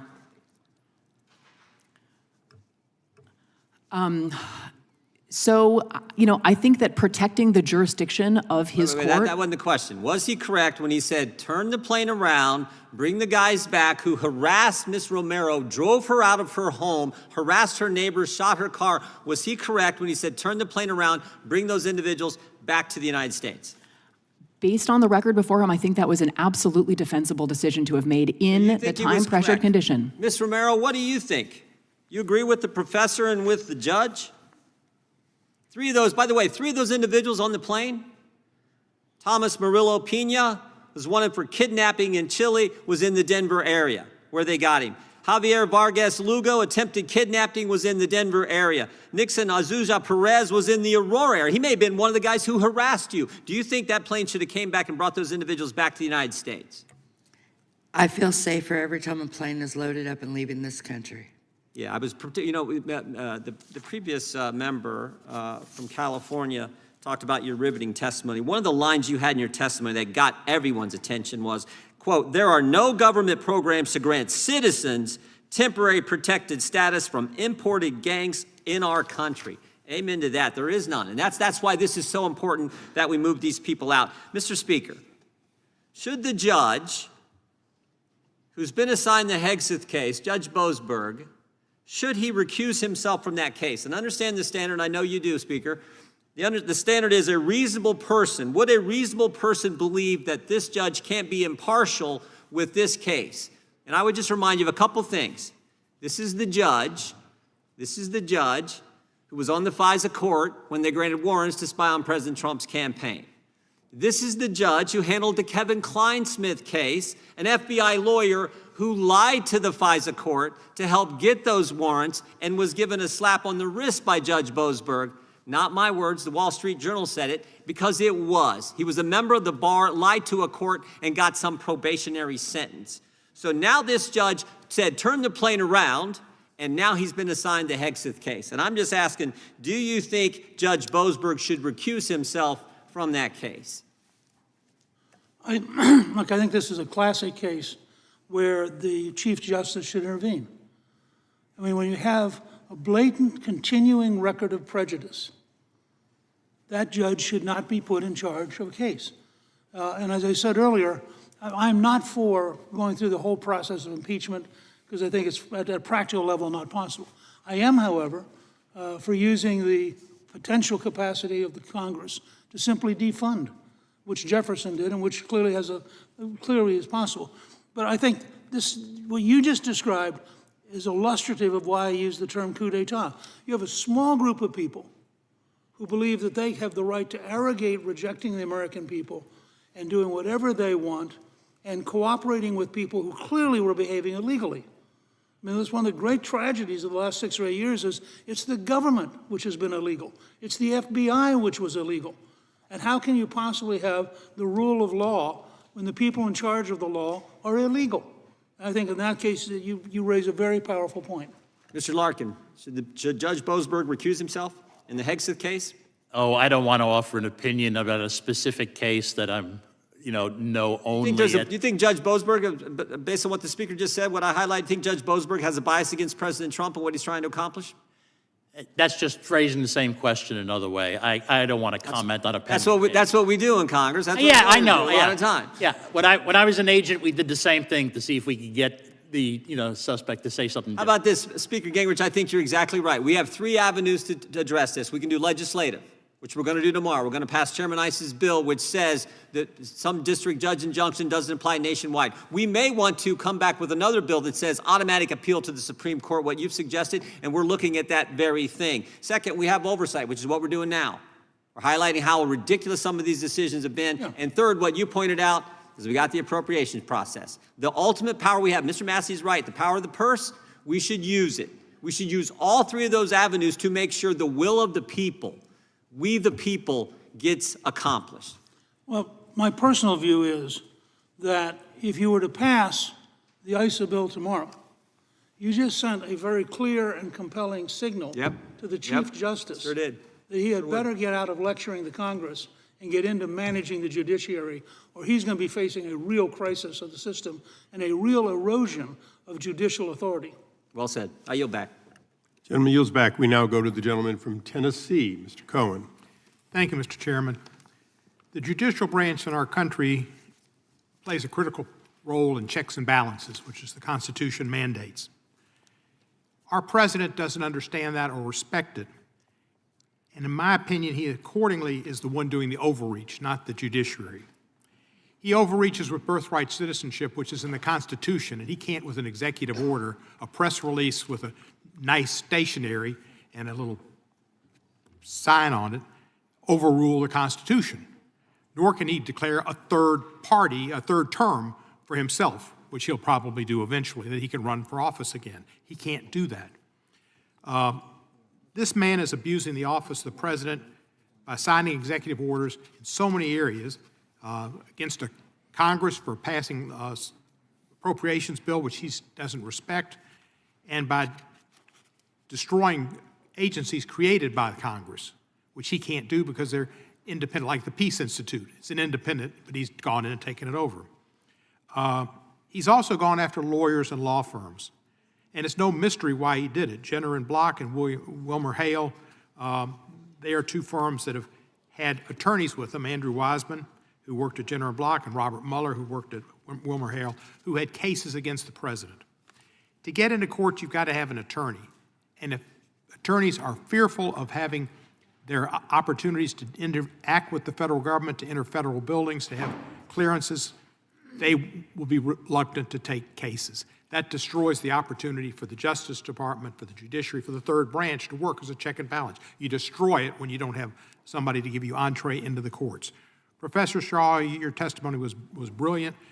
Just to ask you about a federal judge. A federal judge cannot institute a case, can they? No, sir, they cannot. So what they do is they take what lawyers put before them and then they determine what it is. A case or controversy is brought to a federal court, and a federal court can resolve it. They're not a self-starting body. But if lawyers are afraid to bring an action against the administration or the president, then the courts won't ever get a chance to do anything. Absolutely, and I think it is important to understand some of the attacks on lawyers and law firms as indirectly attacks on the judiciary, as well as attacks on the ability of what causes the president may deem unpopular to secure representation or for litigation against the federal government to proceed. So I think that all of those values are implicated in the attacks on lawyers and law firms. Do you remember some of the things President Trump said in his executive orders against some of these law firms about lawyers? Can you tell us, like they're criminal and they're trying to destroy our country and they're trying to, what were some of the other things he said? So the law firm, the executive orders sort of singling out and targeting law firms begin with sort of a recitation of specific representations of disfavored individuals or representations that law firms have taken on. There are suggestions that the law firms are deceitful or dishonest, that they are committing fraud.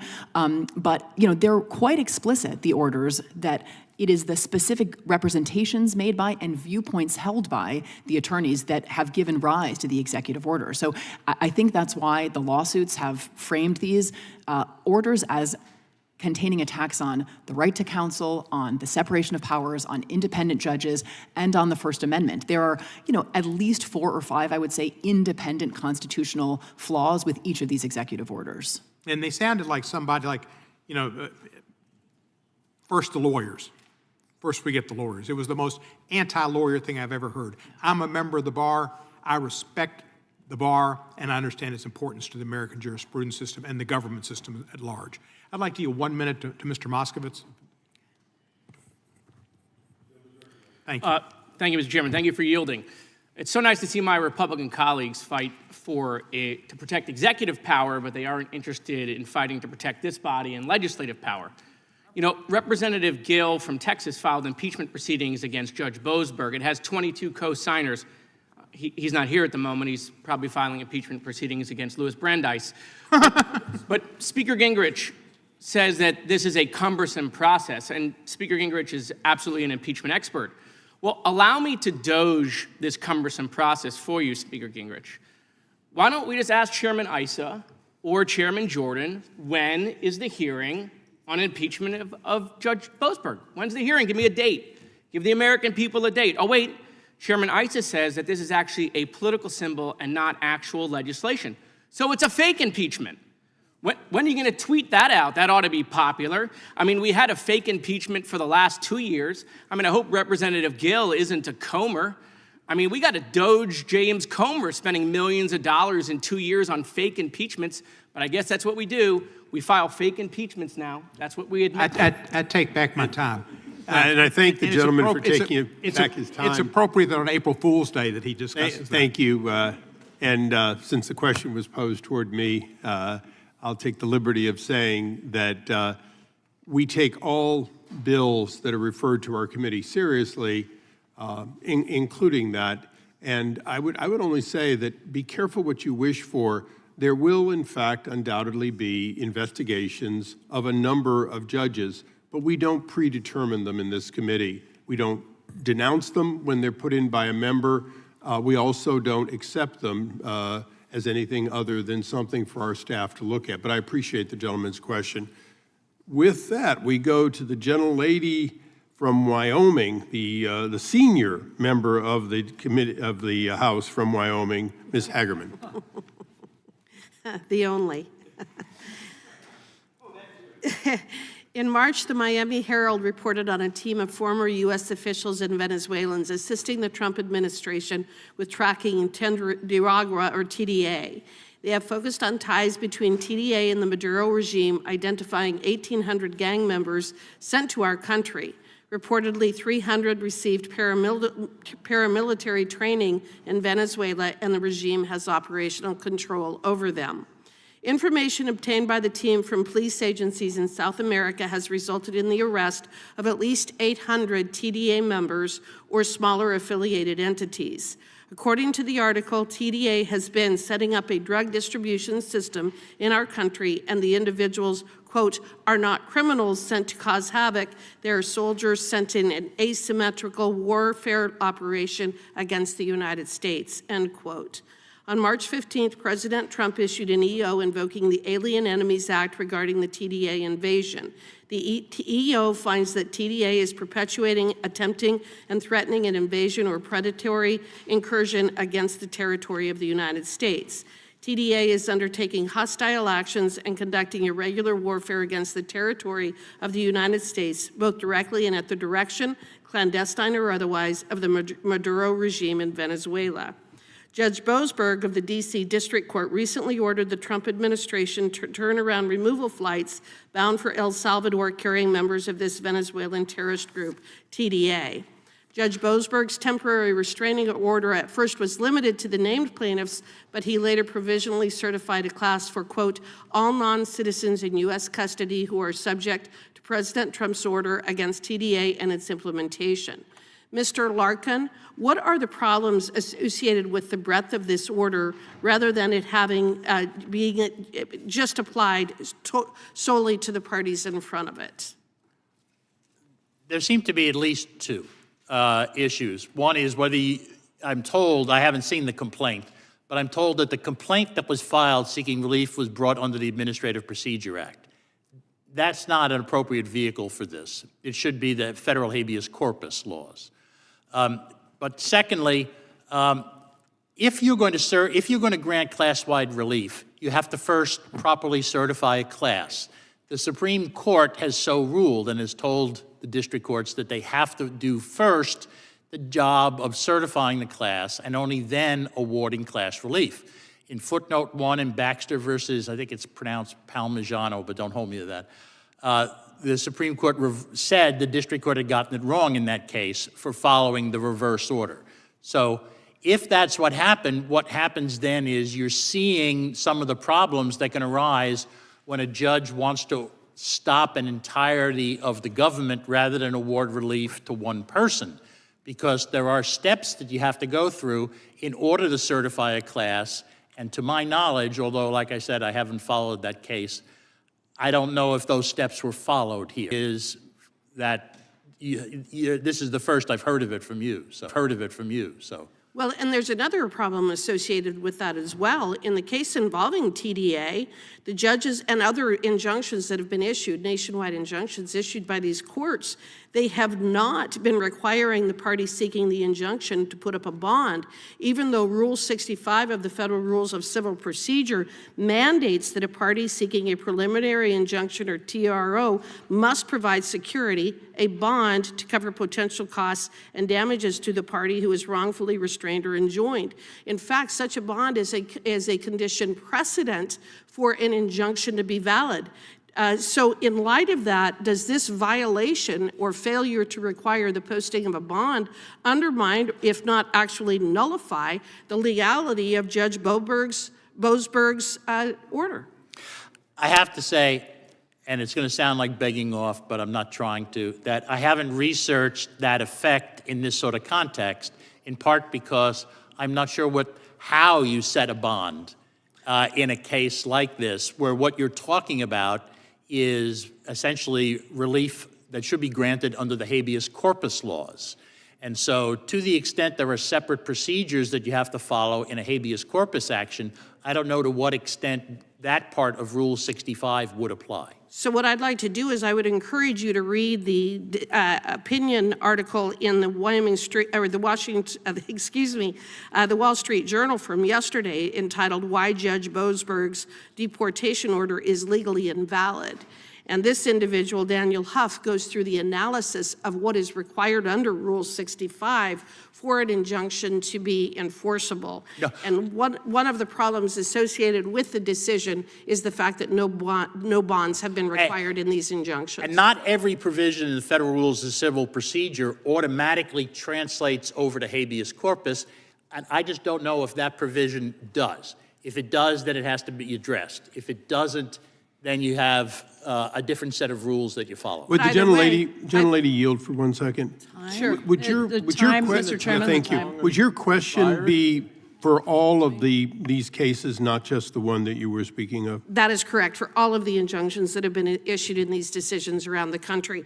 And I also would ask unanimous time has expired. I would ask unanimous consent to submit 2 articles for the record. 3 articles. One is the Wall Street Journal article. Another one is the article I was referencing earlier, as the U.S. tracks suspected Venezuelan gang members, a look at a group that's helping, and the executive order issued by President. From Washington, Ms. Jayapal, for 5 minutes. Jayapal, thank you, Mr. Chairman. Perhaps my colleagues on the other side of the aisle should consider that the very reason that Donald Trump has faced more nationwide injunctions than Joe Biden is precisely because Trump is grabbing unprecedented power from Congress and from the judiciary, power that is not accorded to any president because we do not have kings in this country. If you try to eliminate birthright citizenship, jail people for free speech, slash funding and fire people, and eliminate departments that are actually established by Congress, if you try to use Cold War era regulations to do mass deportations, then yeah, you're going to get nationwide injunctions. So maybe if you don't like the injunctions, stop doing the illegal stuff. The argument that the judiciary has run amok is a very convenient political argument that's being weaponized to eliminate the fundamental checks and balances that our founders put in place to protect the independence of the judiciary from the political branches of government. If there are threats to the independence of the judiciary, they come when unelected billionaires try to buy court seats. They come when there is no ethics code that stops justices from being captured by special interests. The lower courts have played a critical role in this independence from political systems, delivering results that people from both parties have liked and disliked. During the Obama and Biden administration, lower courts did rule against the government in cases dealing with student debt relief and DACA. Courts have also ruled in favor of guns, religious liberty, and abortion restrictions. Democrats may not have liked those rulings, but we did not simply try to eliminate those courts or impeach those judges. And did you ever hear Republicans complaining about the judiciary when those favorable rulings were coming about? Of course not. One of the most important roles of an independent judiciary is upholding civil rights and liberties. The judiciary is often the last line of defense for protecting the vulnerable from the powerful and the minority from the majority. This is particularly true when it comes to immigration. Last night, we learned that the Trump administration mistakenly deported a father with protected legal status. This is the latest amongst numerous questionable deportations, including men being deported for having tattoos, for autism awareness, and the names of close family members. Trump's basis for these deportations is the Alien Enemies Act of 1798. This statute authorizes the president to detain and deport non-citizens when there is, quote, a declared war or an invasion or predatory incursion, end quote, by a, quote, foreign nation or government. Professor Shaw, could you briefly explain why the courts have determined why there is no appropriate basis for Trump to invoke the Alien Enemies Act? Well, I should say it's all in a very preliminary posture, but Judge Boasberg issued his initial temporary restraining order essentially on the grounds that individuals who were subject to this deportation on the basis of this invocation of a 1798 statute that has been used 3 times in our history needed some opportunity to contest or present evidence before being sent to prisons in El Salvador. So this was, just to be really clear, Judge Boasberg did not order anyone's release inside the United States. Everyone is able to stay in U.S. custody. It was simply a determination that the basic demands of due process were not suspended by the invocation of the Alien Enemies Act. And why are those due process rights so important in the immigration context in particular? Well, so I think that the example that you gave, Congresswoman, of this reporting we saw last night of an individual who appears to have been incorrectly seized and sent to a prison, maybe there was some other basis, but not the specific Alien Enemies Act invocation basis for deporting him, makes clear that the stakes kind of couldn't be higher than in the immigration context, especially if we're talking about not just detention, but deportation and expulsion. Due process protects us from being summarily deprived of life, liberty, or property, and those interests in some ways are at their highest when we're talking about the government taking custody and potentially expelling an individual. And this law was used, wasn't it? It was invoked by President Franklin D. Roosevelt to detain 120,000 Americans of Japanese ancestry during World War II? That's right. It was part of the basis of the detention and internment of Japanese Americans. And so these actions don't just affect foreigners. What's at stake are constitutional rights for all Americans. Can you explain to any American who might be watching this hearing why they should be concerned about their rights, given what the Trump administration is doing? Right. I think that the Constitution is the only thing standing between any of us and being summarily placed on a plane. And judges are the ones who are often in the position of enforcing those constitutional rights. So this is not about protecting an other, right? This is about protecting all of us. And if the administration is not duty-bound to respect the basic requirements of the Constitution with respect to these individuals, it's not clear why it's duty-bound to respect those rights as to any of us. I think that is a very important point, and I think we should be focusing our attention on how to best preserve our independent judiciary, not delegitimize it. Mr. Chairman, I'd like to submit an article, seek unanimous consent to submit an article for the record. This is from The Atlantic. An administrative error sends a Maryland father to a Salvadorian prison.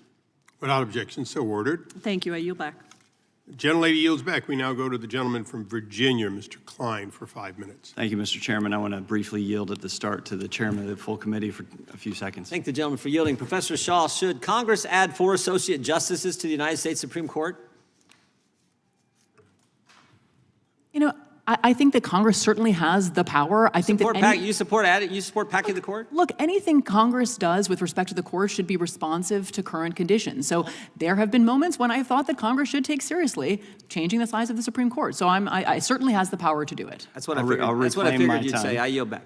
And find it interesting that to be responsive to current events that you would support adding 4 justices to the Supreme Court.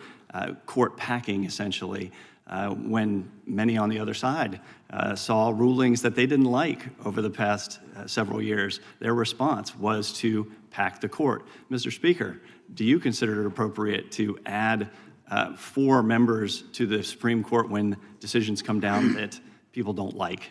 Let me say first, if I might, that hearing a Democrat talk about fake impeachments after the 2 fake impeachments of President Trump, which were repudiated by the Senate, I thought it was a lovely moment of historical awareness. Look, the Supreme Court's been at 9 since 1869. It's before that, it differed at times, but there's never been a serious effort. Roosevelt tried, and as powerful and popular as he was, the country has an instinctive sense of stability at that level. So I would say, barring something extraordinary, the Supreme Court, again, supreme in terms of the Article 3, not supreme in terms of the country. I think the Supreme Court is best dealt with carefully and cautiously, and it evolves over time. It's not always what conservatives like, it's not always what liberals like, but over time it has been a relatively stable part of our system. Now that we have a Republican majority in the House, Republican majority in the Senate, and a Republican president, I wonder how those same Democrats feel about adding 4 new justices to the Supreme Court right now. Probably wouldn't be so excited about it.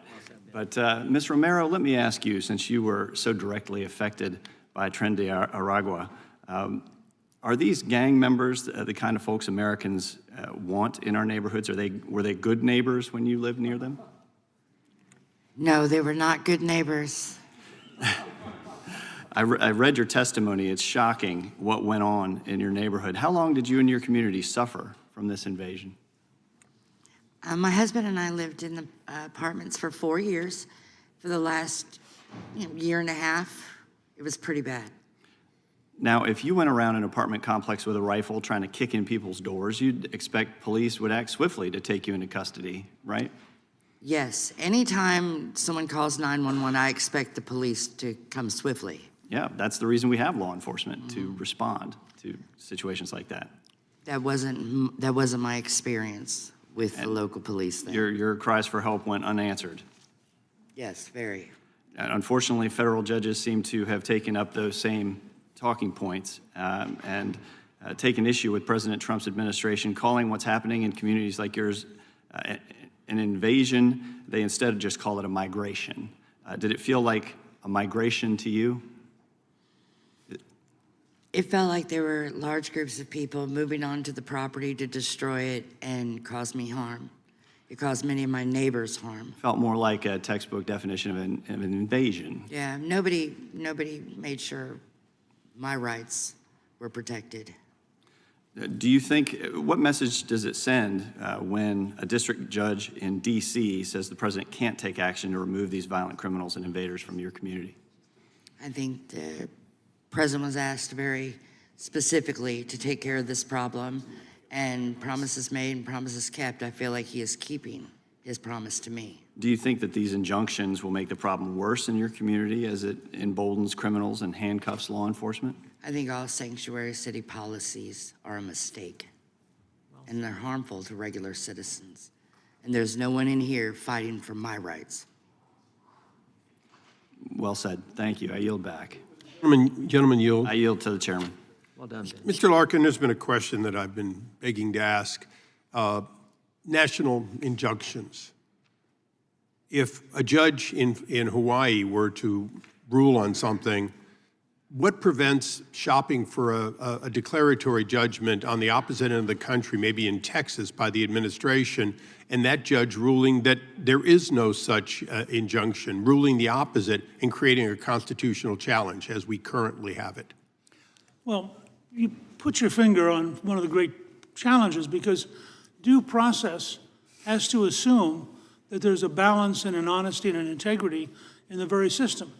And when you start getting into an ability to shop, or this, by the way, this is true for a whole different zone in terms of civil litigation and trial lawyers and lots of things you could talk about where the system is crumbling because it is so clearly no longer balanced by due process and a pursuit of justice. And I think that it is a danger. And frankly, again, I think we're either going to eliminate nationwide injunctions, or the Supreme Court's going to find a way to make them immediately a national question, not a single district court system. If we don't do something like that, I think the system is in real trouble. Thank you. Gentleman from Colorado. I thank the chairman. I want to thank all the witnesses. I have the privilege of representing Colorado in the Congress, and so I want to say to Ms. Romero, welcome to Washington, and thank you for being here.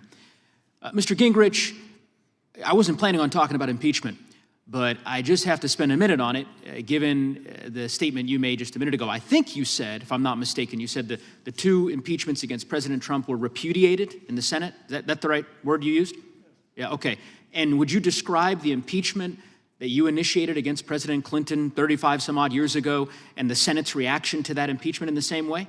Well, it failed, which is part of why Jefferson thought impeachment was not a realistic possibility. Well, I would just simply suggest to you that, because I served as an impeachment manager in the second impeachment trial against President Trump following the attack on our nation's capital. And in that impeachment, as you well know, of all the presidential impeachments, which I suspect you've studied, 7 Republican senators did something that no senators had done in the history of our republic, which is voted to convict a president of their own political party. So I think that is a far cry from repudiation. I understand that it didn't meet the constitutional threshold for success. Actually, of course, President recognize Johnson that. had the same experience in, I believe, 1868. I will just, again, simply say to you that unlike the impeachment, no, one that's inaccurate, Republican senators, with respect to the impeachment trial of 1868 against President Johnson, that is not accurate. It's the first time in American history in which senators of an opposing political party voted to convict a president, but of their same party, but I digress. Want to talk to you about a phrase you used. I think this is accurate. You called it a judicial coup d'etat. Am I right? That's correct. Okay. And you would describe, 14 federal judges appointed by a president of an opposing political party issuing nationwide injunctions against a president's executive orders as a judicial coup d'etat. I would describe the wave of decisions in the last 7 weeks deliberately designed to slow down, unwind, and block the president as clearly an effort by a group of judges. I hear you. What I'm asking you, again, I don't think I'm mischaracterizing your testimony. 14 federal judges, all of an opposing political party, that is to say, 14 federal judges appointed by a president of an opposing political party, issuing nationwide injunctions against the president's policies, in your view, would be a judicial coup d'etat. It depends on how long the time was. Sounds like it depends on the between each president, injunction. Mr. Gingrich, because the president I'm describing is President Biden. I know. During his tenure, 14 federal judges issued injunctions against policies that he pursued via executive order. How many of them were appointed by Republican presidents? Do you know? No. 100%, all of them. Well, you're making my case. I'm making your case. they What's shouldn't be able- fascinating from you about judicial coup d'etats when President Biden's policies were being rejected by federal judges across the country. It is very convenient now. No. Lo and behold, that you take great issue and you describe it as a judicial coup d'etat when I didn't hear these words 2 years ago. Had the Judiciary Committee invited me in during the Biden administration, I see. I would have been glad to say. Well, I regret that Chairman Jordan. I don't approve of. I regret that Chairman Jordan didn't issue an invitation to you when, as Mr. Massey articulated, policy after policy, executive order after executive order issued by President Biden were being rejected by federal courts, subject to nationwide injunctions across the land. Apparently, you were just waiting to come testify in front of the committee to call that a judicial coup d'etat against President Biden. That's what it sounds like. That's why I believe any kind of nationwide injunction should immediately go to the Supreme Court to be validated as a nationwide activity. Well, I don't believe district judges I understand have the that authority. alternative. I understand that you've provided that particular alternative as something for this committee to consider. Your written testimony indicates far more significant and structural changes. You referenced the Judiciary Act of 1802 and this notion that the Congress can abolish district courts and the rest, and you seem to be suggesting those as remedies that we ought to consider. In any event, I just want to talk, I know I'll ask the chairman to indulge me since I know he's indulged other members. You have talked about, and I'll just read from an article here, there's a long tradition which has only been broken really starting in the late 1950s with this crazy idea that lawyers and judges are superior to the rest of us and they get to define everything, right? That's correct. And you're referencing what case? Cooper versus Aaron. Cooper versus Aaron. That case was a desegregation case, right? Yeah, but that wasn't the point of it. I understand, but this was a case in which the state of Arkansas was seeking the ability to not comply with Brown versus Board of Education in desegregating schools in Arkansas. It had nothing to do, by the way, Speaker Gingrich, with presidential power. It had to do with the supremacy of the Constitution and the ability of states to respect the Supreme Court's interpretation of the Constitution. There are a variety of cases long before Cooper in which the Supreme Court has opined on the constitutionality of a president's actions, Youngstown being a great example. It is convenient that for whatever reason you've landed on these 1950s desegregation cases as the inception, in your view, of the Supreme Court's tyranny, as you describe it, I suppose. I don't think that that's consistent with the values of the American people. It's the reason why Republican jurists, Michael Mukasey, a very distinguished federal jurist, as you know, has attacked your ideas in the past. I think you'd concede that. I yield back. And If I continued indulgence, I would let the speaker finish. All his I will answer. say is, the reference to that is from a book by a liberal lawyer who said specifically that it's Cooper versus Aaron, where, with no reference to the case, the Supreme Court decides to issue a statement that it is clear that we are supreme. And they're not talking about we're supreme over Arkansas. We are the supreme deciders. And that is explicitly false and historically wrong. And it's what Jefferson was so furious about in 1800, because he did not believe judges had the ability to overrule the American people. I thank the gentleman. We now go to the gentleman from Texas, Mr. Roy. I thank my colleague from California. Ms. Romero, you have testified about your experience in Aurora, Colorado. As we talked about at the beginning, I came to Aurora and visited with you and others that were impacted by what you were dealing with. To be clear, you felt terrorized in your home, in your apartment. We have an order, Mr. Chairman. Can we? If you have conversations, please take them off the dais. Right. The gentleman's recognized. With all respect to my colleagues, and I noticed Ms. Romero, who was bothered by, we're talking about people's lives, Americans' lives. Ms. Romero, your life. True, yes or no? In short answer, was your life turned upside down by the existence of Tren de Aragua in your home, in your apartment complex in Aurora, Colorado? Absolutely, and continues to be. And people were in danger. American citizens, Americans were in danger. I was in danger. My family was in danger. I couldn't get my grandchildren to even come visit. It was dangerous over there. The police didn't want to respond. The local government in Aurora did not want to acknowledge. There was continued pushback and gaslighting. And I mentioned earlier when I opened up this, the extent to which we had a young woman here who was testifying last year in this committee, Alexis Nagre, whose daughter Jocelyn was murdered at the hands of Tren de Aragua members in Houston, Texas. Is that acceptable? It's absolutely not acceptable. And so let me ask you this. Should TDA gang members or MS-13 gang members be removed and deported from the United States of America? Let me first ask Ms. Shaw, Professor Shaw, should they be removed?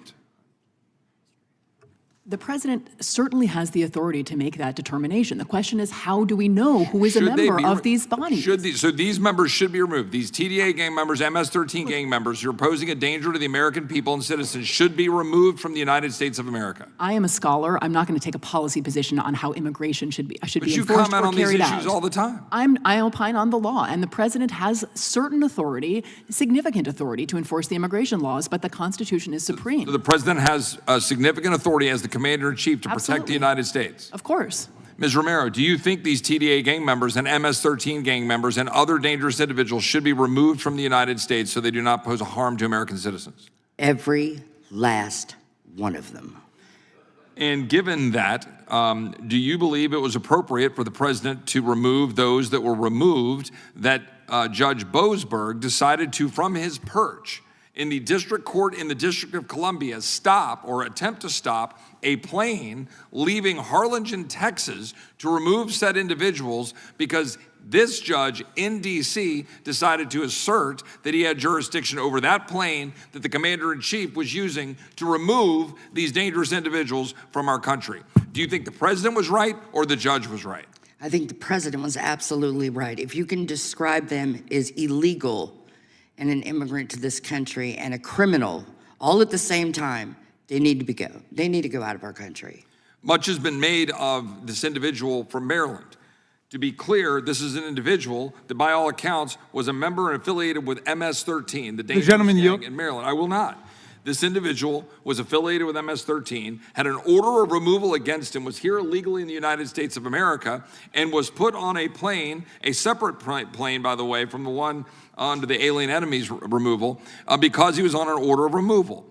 Now, the fact is, I think my colleagues on the other side of the aisle would like the American people to believe that it is more important for us to be concerned about the specific mechanics of an individual illegal alien affiliated with MS-13 endangering the American people, and whether or not the intricacies of due process about what claims that guy was making to alleged asylum. By the way, asylum because he was afraid of what might happen to him at the hands of the gangs he affiliated with if he's sent back home to El Salvador, that would somehow trump the extent to which Ms. Romero or Alexis Nungare would be the ones that are put down at the hands of dangerous gangs, making your life upside down as an American citizen. Do you think that's fair, Ms. Romero? It is not fair, and I have rights too. And we weren't asked permission to allow these unvetted criminals into our country. And nobody stopped them once we sounded the alarm. Something has to be done now. Mr. Speaker, thank you for being here. We've talked a little bit about what we might be able to do, and you talked about the fast track to the court and so forth. I remain of the belief, and I think, we've passed legislation out here, and I think it'd be important to send that to the Senate. I agree with you, to send a message to the Supreme Court. I would posit, and see if you agree, I think we need to clarify for the record, for both sides of the aisle, in response to my friend from Colorado's commentary, that we had a wake-up call for our Democratic friends when suddenly there were some judges in the Northern District of Texas who were saying, wait a minute, we don't think some of these ridiculous rulings about men being in locker rooms with our girls in schools should somehow be okay because radical administrators under the Biden administration were allowing it to occur. Do you agree that having a ability to say that you're not going to have a nationwide injunction at the hands of one judge, but then have a process by which you can have a nationwide injunction, either through a 3-judge panel at the appellate or fast track to the court? To clarify for the record, we're saying that's not a partisan exercise, that we're saying that no one judge should make that there should be a process, though, and there are times when a nationwide injunction does need to occur to stop administrators from making law. The gentleman's time has expired, but you may answer. Well, whether it is a liberal or a conservative, whether it's a Democrat or a Republican, the very concept of the distribution of power in the American system would indicate that no single person should have the power to dictate to the entire country what they personally happen to believe that week. And I think that we need to demystify the process of judgeship, recognize that it's occupied by humans. There's an amazing passage from Jefferson where he says, look, these are people. They're subject to exactly the same problems as politicians or anybody else, and you can't put them up on a pedestal. So you've got to have a system which blocks power from being exploited by the personality or the idiosyncrasies of one person imposing on 335 million people. And I think that what Chairman Issa has brought out is a very useful first step. As I said earlier, I think the Chief Justice could vitiate this entire issue if he took the right steps. But I think we as a people cannot allow random individuals arrogate to themselves being alternative presidents and imposing their personal will on the entire country. Thank you, Mr. Speaker. Now you'll Thank you. The gentlelady from Vermont is recognized for 5 minutes.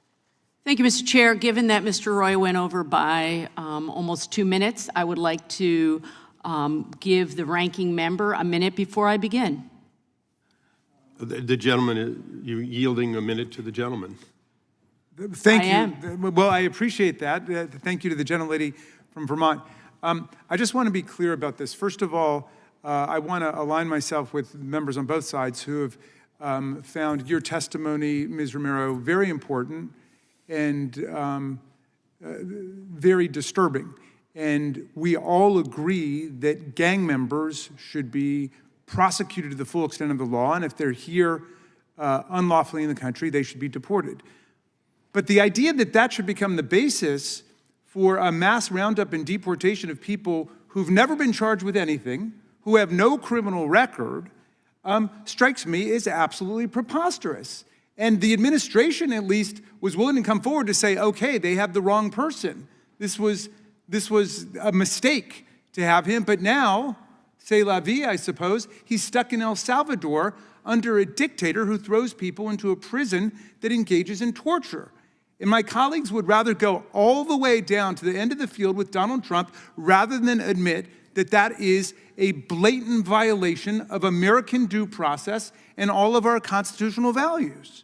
I mean, that's just extraordinary to me that members of the House Judiciary Committee would be taking that position. That's a very serious problem. Now, Judge Boasberg, who's a conservative judge who was appointed to the bench by President Bush, correctly determined that the Alien Enemy Act of 1798 doesn't apply. It had only been used before in that original Alien Sedition Act period, World War I and World War II. It is for wartime. It is for the deporting of foreign nationals who belong to enemy states, or if there's a military invasion of the country. And it doesn't apply, so he said, we've got to use the Immigration Naturalization Act, but that requires a due process hearing. But that's too much for my colleagues who can evince no sympathy at all for this father of a 5-year-old with autism who has been sent to another country. Now, I don't know, because we're not a criminal court, whether he's done anything, but I do know, based on court records, he has no criminal record. He's not been convicted of anything. And suddenly they're saying, well, he's a member of MS-13. He had an asylum petition, which I'll enter for the record, which showed that he was actually being harassed and persecuted by a criminal gang, which was why he originally came to America. And the court determined, although his application for asylum was time barred, nonetheless, he has established past persecution based on a protected ground, and he has established the presumption of a well-founded fear of future persecution. So maybe you guys know something about the case I don't know, but that's why I believe in due process, because I think a court should be hearing this. I thank the gentlelady for her indulgence and her kindness. Absolutely. Thank you, Mr. Chair. I've heard the suggestion from some of our witnesses today that because President Trump eked out a narrow win, he should have the right to do whatever he wants with no checks on his power. And I find this deeply disturbing.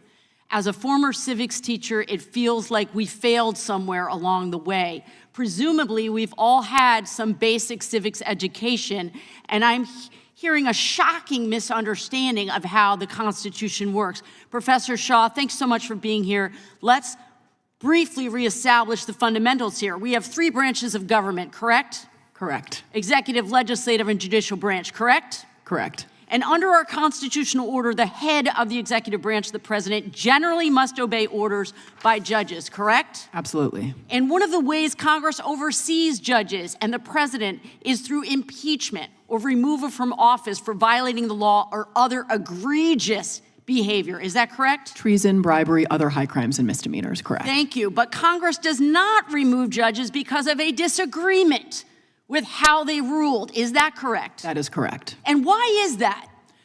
Judicial independence requires the judges not be constantly afraid that they will be removed from office if they issue a decision that is unpopular or that is, opposed to the interests of the political powers or that runs against the political winds. Judicial independence requires judges to be confident and secure in their rulings and not fear the consequences of those rulings other than reversal on appeal. That's a consequence judges can and should fear, but that really is the primary consequence. And as you've said, this has a chilling effect. This entire presidency so far is about having a chilling effect on the way that government works. The House must not take up impeachment resolutions based on anything but serious misconduct or illegal behavior. Yet Republicans, including people on this committee who claim to respect the Constitution, have introduced impeachment resolutions against judges because they don't like how judges did their job. They've introduced 7 impeachment resolutions so far. I'm sure there are more to come. Trump and Musk have publicly called for the impeachment of judges that they just don't like. Just by introducing these impeachment resolutions, my colleagues have attacked and weakened the independent judiciary. Does a weakened judiciary, Professor Shaw, endanger Americans' constitutional rights? The courts are a key guarantor. The gentlelady's time has expired, but I will give indulgence. You may answer. I apologize, I didn't see, sorry. I think that an independent judiciary has been and continues to be a key guarantor of all of our rights, and so anything that threatens judicial independence is a threat to all of us. Thank you, Ms. Shaw. And I will just say in closing, I taught my students for years the Constitution requires that we respect the rule of law and not the rule of one man. Thank you so much for being here. Thank you, gentlelady. With that, we Mr. go to Chairman. the gentleman from Texas, Mr. Hunt. Thank you, Mr. Chairman. Democrats love to talk about democracy. They claim Donald Trump is a threat to it. They say actions taken by his administration undermine it. But let's be clear. Democrats have twisted and weaponized the word democracy into nothing more than a partisan talking point. So let me tell you what democracy is not. Democracy is not the tyranny of the majority. When 77 million Americans cast their vote for a president, and when every major swing state breaks in his favor, and when the Electoral College delivers a clear mandate, it is not democracy when a district court judge overturns the will of the American people and usurps the constitutional authority of the commander-in-chief, full stop. President Trump, along with Tom Homan, CBP, and ICE, are doing an outstanding job securing our homeland. And in just a few months, we have seen historic progress on border enforcement, gotaways are down, arrests are up, and deportations are finally happening. But now we are beginning to see that progress stall. And why? Because of the tyranny of the minority and activist judges targeting immigration executive orders. It is not the role, nor is it the authority of a single judge to undermine the commander-in-chief's constitutional responsibility to repeal an invasion. And make no mistake about it, this is an invasion. 20 million people entering our country illegally for the past 4 years is in fact the quintessential definition of an invasion. It's not just a border crisis. We are fighting cartels like Tren de Aragua and MS-13. You see, groups like these, in coordination with the Chinese Communist Party, are flooding our country with fentanyl. It is not just a crisis here on drugs. It is chemical warfare. And fentanyl is not a simple drug. It's also poison. In my conversations with Texas sheriffs in the front lines, there's absolutely no confusion about what's happening. The mission of these cartels backed by the CCP is simple. And they told me this, and I quote, kill the gringo. And that's the reality. And President Trump is using his power and his constitutional power given to him by the American public to stop this from happening. Ms. Romero, thank you very much for being here. I really appreciate your testimony earlier. You went as far as saying publicly that in Kamala Harris's America, every state is a border state and every community is under threat. You also said that after Tren de Aragua invaded your apartment complex, you reached out to local media and several NGOs in your community begging for help, and you were turned away because there were no government programs that grant citizens protected status. I have a question for you, ma'am. Do you feel more or less safe now that President Trump is back in the White House? More. And why do you say that? Because he's getting rid of the criminals that were harassing all of us. Do you think that President Trump is putting the priorities of America and the average American citizen above the priorities of the cartels and those people that want to destroy this nation? Yes, because these people were causing immediate harm to citizens, not some imaginary harm that could happen one day. I mean, if you had a message for the American people today, what would it be?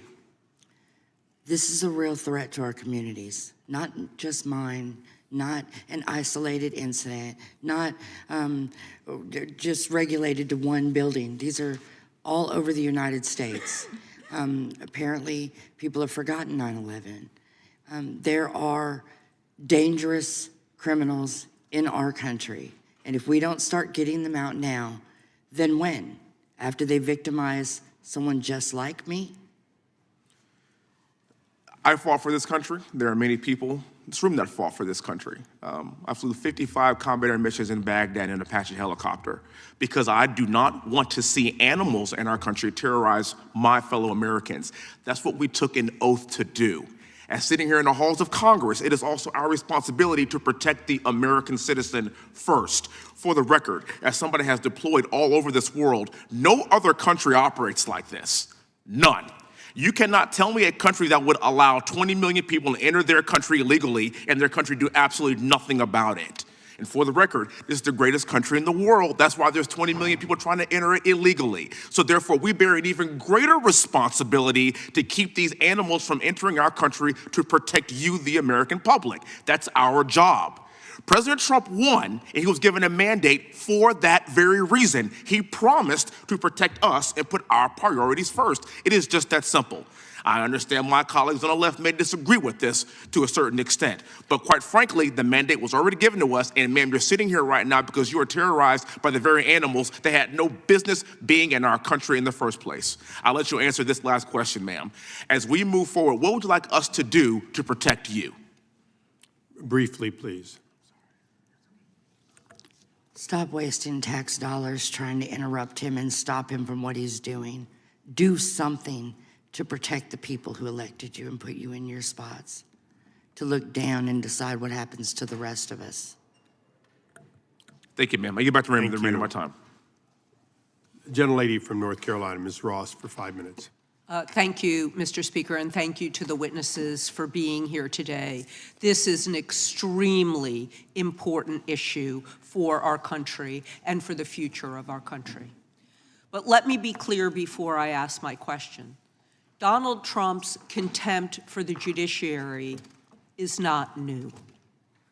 He has fought civil cases against him because of real estate deals and people he hasn't paid.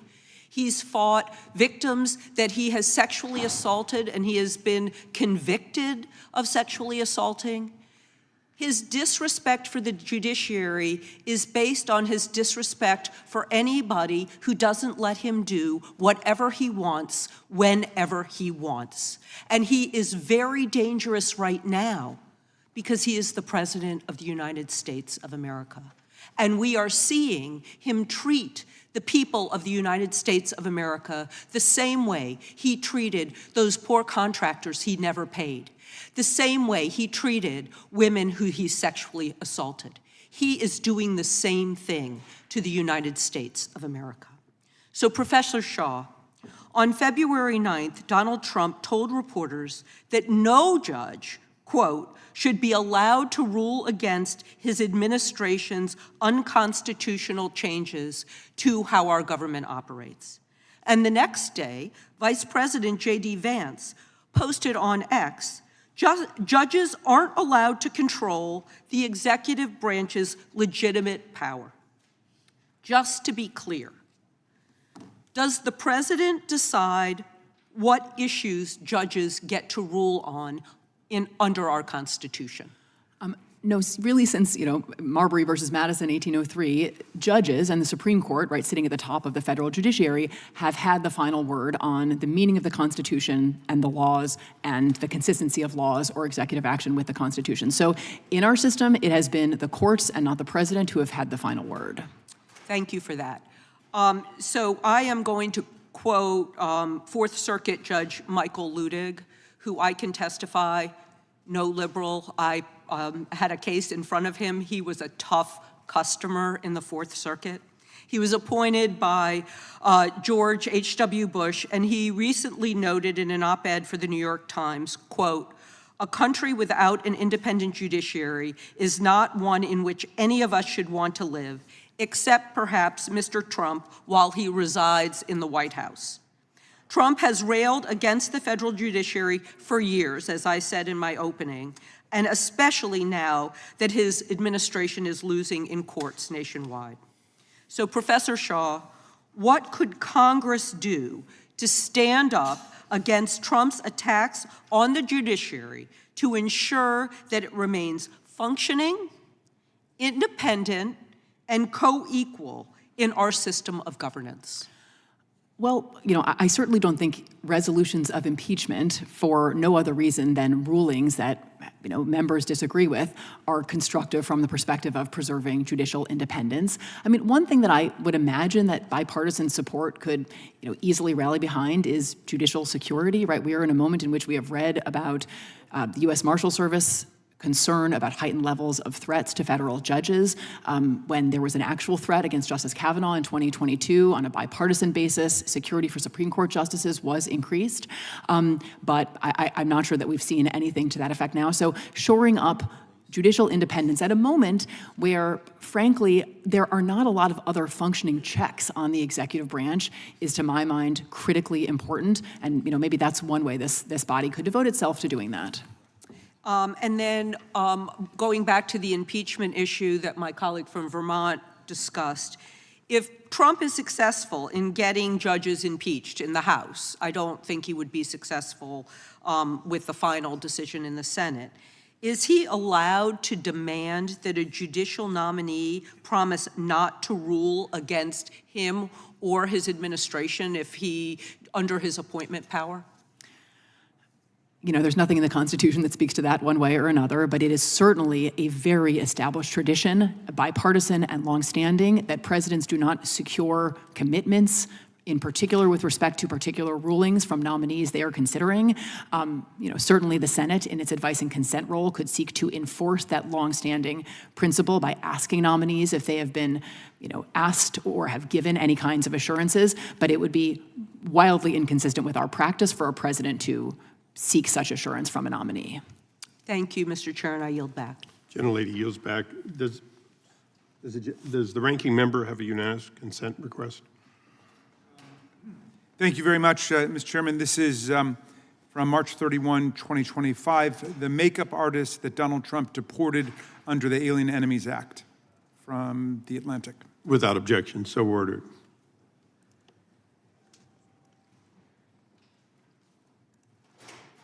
The gentleman from Texas, Mr. Goodin. Thank you, Mr. Chairman. Ms. Shaw, earlier you said that you worried that some of the intent of these actions will have a chilling effect to disincentivize the taking on of clients, and that the legal system we have requires lawyers to take on unpopular clients. Would you expand on that, please? So, you know, lawyers, the idea that even individuals charged with crimes are entitled to counsel and to vigorous representation in their defense, regardless of what they may have done, is actually a core kind of belief pillar of our legal system. And so that's one example. Individuals, even charged with serious crimes, have a right to counsel.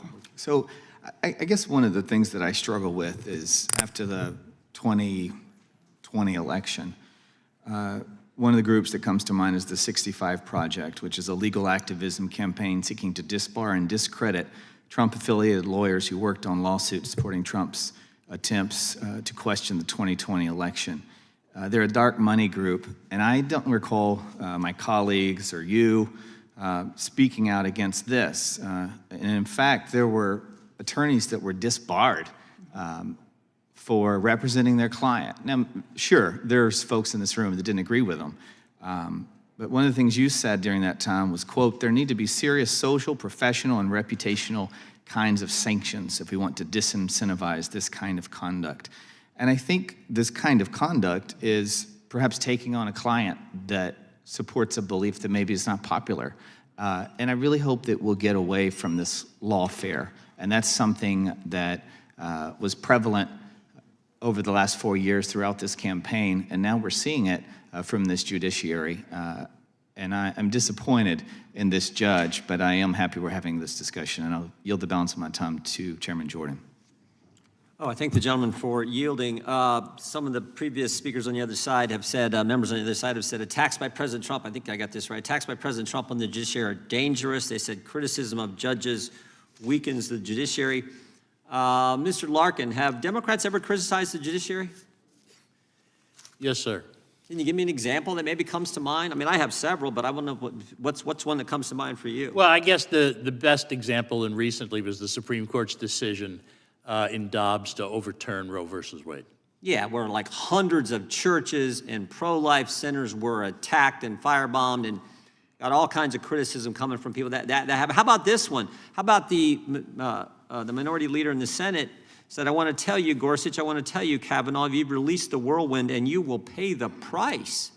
How about that one? You remember that one, Speaker Gingrich, from Senator Schumer?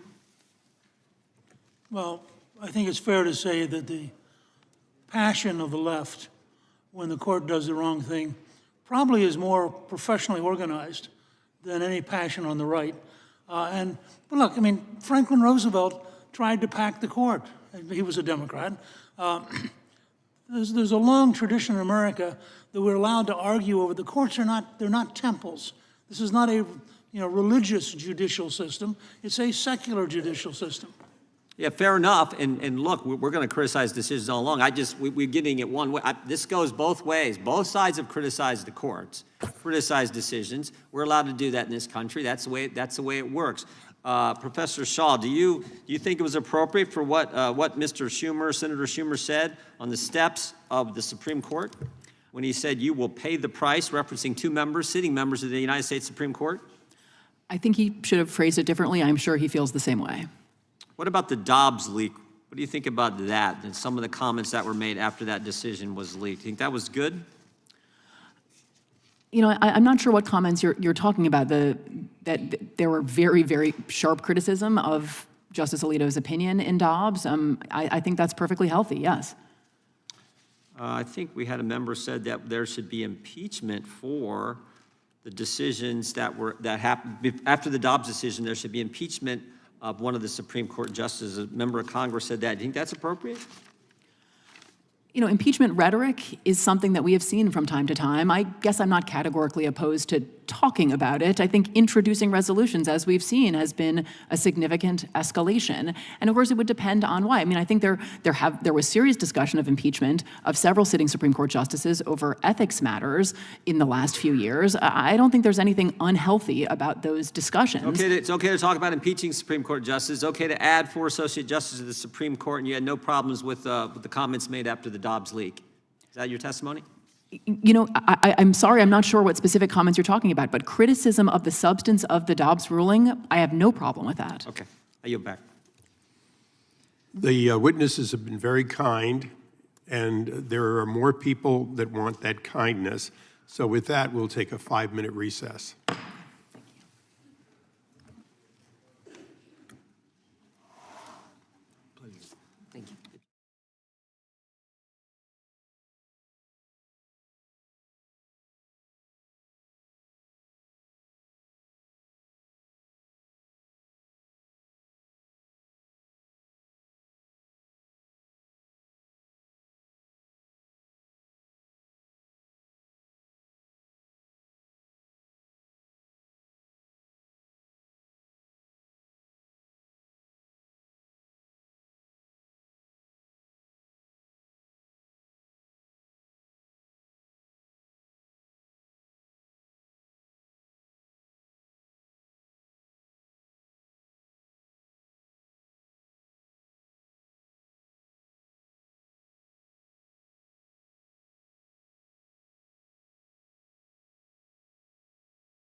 take our seats. We've been informed that we're going to have a vote in about the next 15 or 20 minutes. And Mr. Speaker, with the exception of the Speaker, all of us have to go vote like Pavlovian dogs. We will drool otherwise.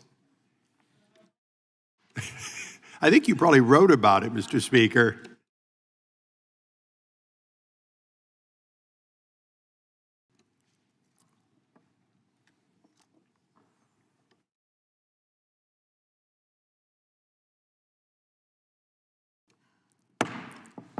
Committee will come to order. We now recognize the gentlelady from California for 5 minutes. Thank you, Mr. Chair and Ranking Member. You know, the student tours have started back up here in the Capitol, and I was walking through the rotunda. I walked past a group of young kids from Ohio, and the kids were listening to their teacher talk about George Washington, and then I heard the teacher say that this is where we have all of our checks and balances. And I remember thinking to myself, well, only for a few months more. And you talk about banning books. I was like, well, we might have to ban all of the books that talk about checks and balances because we won't have any at the rate this committee is going. So in fourth grade, children are learning about civics, the three branches of government, the checks and balances of power between the different branches, the co-equal partnership between the executive and legislative, the independence of the judiciary. Not a new phenomenon. Article 3 judges were established 236 years ago in the Constitution with the lifetime tenure. And we could go back, and I've heard it in this committee, and talk about Marbury versus Madison, Plessy versus Ferguson, Dred Scott, but more recent is where I want to land. And I thank the chair for also bringing up some of these rulings. We've had Bush v. Gore, we've had Citizens United, we've had Hobby Lobby, we've had Masterpiece Cake Shop, we've had the overturning of Roe v. Wade. And yes, all major wins hailed by the right. And in the aftermath of these rulings, even with the passion of the left, Mr. Speaker, the judicial institutions remained intact, and bench officers were not excoriated or physically threatened. In fact, one U.S. district judge, her son was killed. But now we have an administration aggressively and unapologetically pushing the boundaries of what is constitutional and erasing the checks and balances of power by going after judges who do not side with Trump, to the point that even Justice Roberts of Republican lore says it is inappropriate to impeach judges. And after all, he is part of the ultimate arbiter in this arena, which favors the Republican Party with a 6-3 majority. So I'm asking myself, what is really going on? What is going on is we are setting a dangerous precedent by replacing judicial independence with judicial fealty. Because if judges feel like they must follow a partisan ideology rather than independently interpret the law, then we, as lawmakers, are a shill in this charade. We do not make laws for ourselves to interpret. We make laws for judges to interpret and impose punishment to those who don't follow them. And what is sad is that all these decisions that Trump doesn't like are still appealable. So once again, what is going on? What is going on is, instead of being a party that supports smaller government, Republicans are creating a far-reaching leviathan, an insatiable, chaotic monster of power. And once that locomotive starts going, you cannot put the brakes on. This judicial independence, checks and balances have withstood 118 Congresses and 46 presidencies. And somehow today, we are supposed to be at some critical moment where we are told to believe we have to blow this thing up. And it makes me think about March Madness, which is happening right now. These kids are playing their hearts out. They are trying to win, and they are dealing with good calls and bad calls from referees.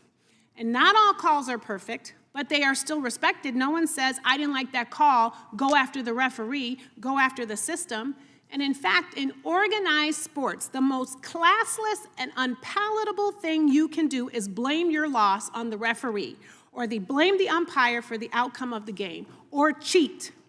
And 5-10 years ago, we saw these parents attending these Little League games, and then violence was being committed. People were running onto the field, attacking and assaulting the referees, and it was distasteful.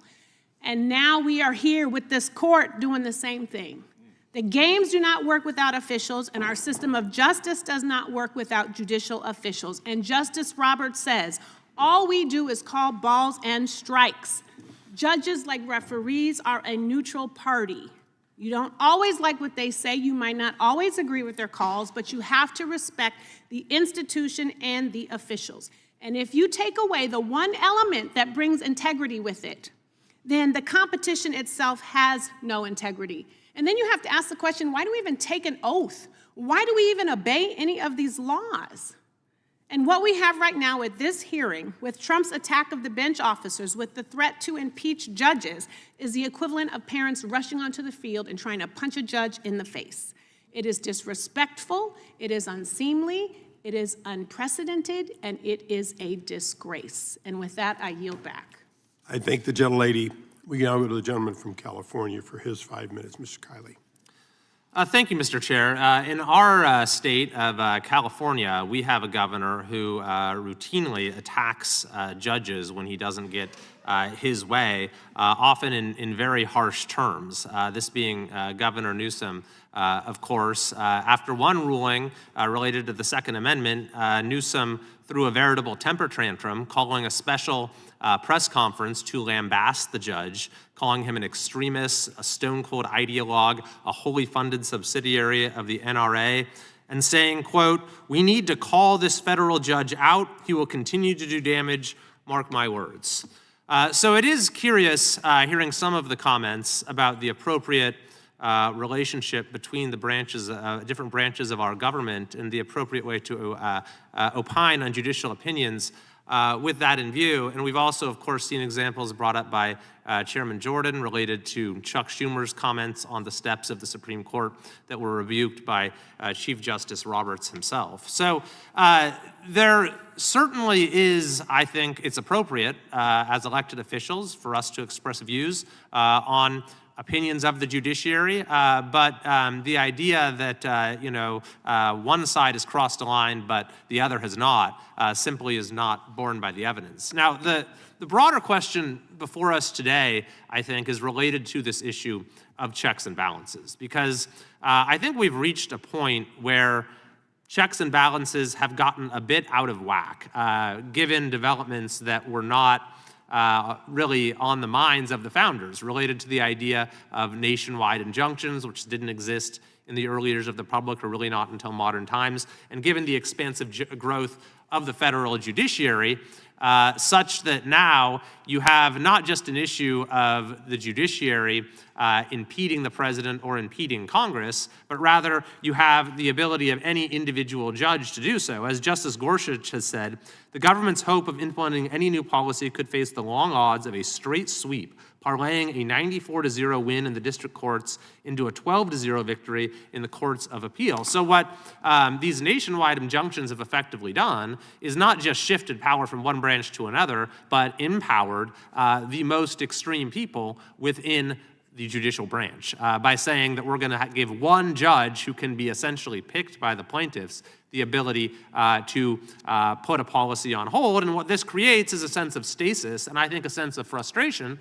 And you see this during Republican and presidential administrations, that the levers that we have to really have our citizenry exercise its will are getting increasingly difficult to pull. You know, we have increasing hurdles to legislation, the ability to get over a filibuster in the Senate to change policy that way. And then even when the president is exercising his duly granted authority, we have these nationwide injunctions that are putting the president's agenda into stasis. And so I do think there is an appropriate opportunity here to see if we need to recalibrate the way checks and balances are functioning. And I think that on top of that, it's a matter for the judiciary itself, because the way our system generally works is you have different forums, you have different cases addressing similar issues involving different fact patterns, you develop a factual record, you have different judges that provide a different sort of analysis, and then to the extent that they conflict, it percolates up the system. You have that record in place, and you can then come to a decision that has the most fully considered process, that within our system. And these nationwide injunctions are short-circuiting that entire process, not allowing for the merits of an issue to be duly considered, and simply giving one particular judge, often on the extreme end of the distribution, full say on the matter. So, Mr. Gingrich, Speaker Gingrich, you've mentioned a few possible remedies here. One that caught my attention was the ability of the Chief Justice to establish a procedure as it concerns nationwide injunctions. What would that look like? Well, thank you, Raj. Look, it would be the least intrusive and least disruptive to have the Chief Justice decide, and the court decide. It would be very simple. Yes, a district judge can render a judgment, but the moment he or she renders an injunction beyond their district, the Supreme Court would immediately intervene, suspend imposition of the remedy until the Supreme Court rendered a decision. If the Supreme Court said, you're right, then you have a Supreme Court enforced nationwide injunction. But if the Supreme Court said, you know, we're not convinced, then it would vitiate the whole thing and it would be over. And you would not have the ability of individual district judges to make radical decisions. Remember, justice delayed is justice denied. You start having, and this is where frankly, the Chief Justice was, I think, a little bit silly, to say, well, there's an appeals process. If you're talking about getting rid of criminals, or you're talking about defending the country, an appeals process can run so long that the damage has already been done by the time you go through the appeal. And so I think in some form, if we're going to retain the ability of district judges to issue any injunction, it has to be modified. If we can't get a modification, it has to be abolished. Thank you very much, and I would encourage the Chief Justice to hopefully be thinking about this from his perspective, and in Congress, we of course also have tools to create expedited appeals, and I think that frankly, that's hopefully perhaps a compromise that both sides could come to, since this will be an issue that arises in future administrations as well. I thank the gentleman. I now ask unanimous consent that Ms. Crockett be permitted to participate in today's hearing for the purpose of questioning a witness if a member yields time for that purpose. And without objection so ordered, I now recognize the gentleman from California, Mr. Swalwell. We're about 2+ hours into this hearing, maybe 3, and as I'm taking stock, we're here because some guy I've never heard of, he might be in Congress, introduced an impeachment resolution, but he's not here. He hasn't been here for at least the last hour, and every witness here is in agreement that we really shouldn't be impeaching judges. I haven't heard a single colleague on the other side say we should be impeaching judges. Would the gentleman yield? Not yet. And this guy's just raising bucks on this issue. This is like a fundraising ploy, but we all are here, like we're in our suits, we're wasting, or we're not dedicating ourselves to other matters because this guy wrote some article. It just seems kind of absurd to me because no one even thinks that's the remedy. And I dare, whoever this person is, I hope he would come, I dare him to bring a privilege resolution because we could actually debate this, but it's just a stunt. I promise you, it's a stunt. I will contribute to his campaign if he brings before this committee an impeachment resolution. Now, Speaker, you said some of these judges are pretend presidents, how much would the gentleman give to his campaign? 700 district judges that are pretending that they're president. There's a judge, a single judge in a federal courthouse in Amarillo, Texas, where conservatives are form shopping and having cases sent to him, Judge Kaczmarek. In 2023, he suspended mifepristone approval. That's a medical abortion pill. Can you direct me, Speaker, to the statement you gave objecting to him doing that? I couldn't find it. No, I haven't spoken out on this issue until I was invited to come here. Okay. I wrote about it in 2011, and I submitted that for the record. How about when Judge Kaczmarek ruled against ACA protections for LGBTQ individuals in November 2022? Well, Did you speak out against that rogue judge? I think the term "I have not spoken on this issue until I was invited here" was generic and included every single one of the cases you want to ask about. So I will stipulate in advance I did not comment because I did not comment. And I'm not here to comment on a single case. How about an I'm here to elect? say- Okay, I'm I here got to it. say that the system is out of whack. Speaker, Which, by the way, I wrote about in 2011. an elected Trump third term, is that constitutional? I think it's funny too. If the Congress wishes to pass a constitutional amendment and the requisite number of states decide to endorse that amendment, of course he would have the option to run for re-election. In the absence of that kind of constitutional change, I think that it's impossible. Thank you. And with that, I'll yield to the gentlelady from Texas, Ms. Crockett. Thank you so much, and I appreciate the speaker for admitting openly on the record that it is unconstitutional. But the concerns that I have are around the fact that we are sitting here pretending as if we all are looking out for the Constitution, yet we are coming from completely different angles. So let me go to Professor Shaw. To be clear, which branch of government is responsible for interpreting what is and what is not legal? Well, the Supreme Court, the Article 3 judicial branch has the final word. So the judiciary is who it is. So it's not the legislators. You know, I'd say every branch has an obligation to interpret the Constitution. The final word comes from the courts. From the courts. It's not the former speakers. It's not everyday people. It's not the president. I just wanted to make sure that we understood who it was that was responsible. And what is so frustrating for so many of the American people, the ones that are watching right now and otherwise, and the reason that they're outraged and scared is because what we see right now is a diminishing of all these institutions. Right now, we have a legislative branch that has decided that it intentionally would disregard their duties. They are not checking the president whatsoever. The only check that the American people have had thus far has been from the judiciary. And the judiciary isn't pulling this out of the sky. In fact, they are coming from basic reading of like the plain language of the Constitution for all of those that are constitutionalists when we start talking about things such as what birthright citizenship is. But one of the things that I want to make sure that I get to, because there are deeper implications if we go down this rabbit hole. Imagine the type of world where the president does whatever he wants to and no one can rein him in. It's a world that right now many people are afraid of. Let me put it this way. If Joe Biden would have done an executive order for abortion, despite what the Supreme Court said, that would have been a problem. Imagine if the state of Colorado kept Trump off the ballot and other states follow suit. That would have been a problem. Or imagine if Jack Smith ignored Eileen Cannon and with the help of an activist judge decided that he was going to prosecute the sitting president anyway.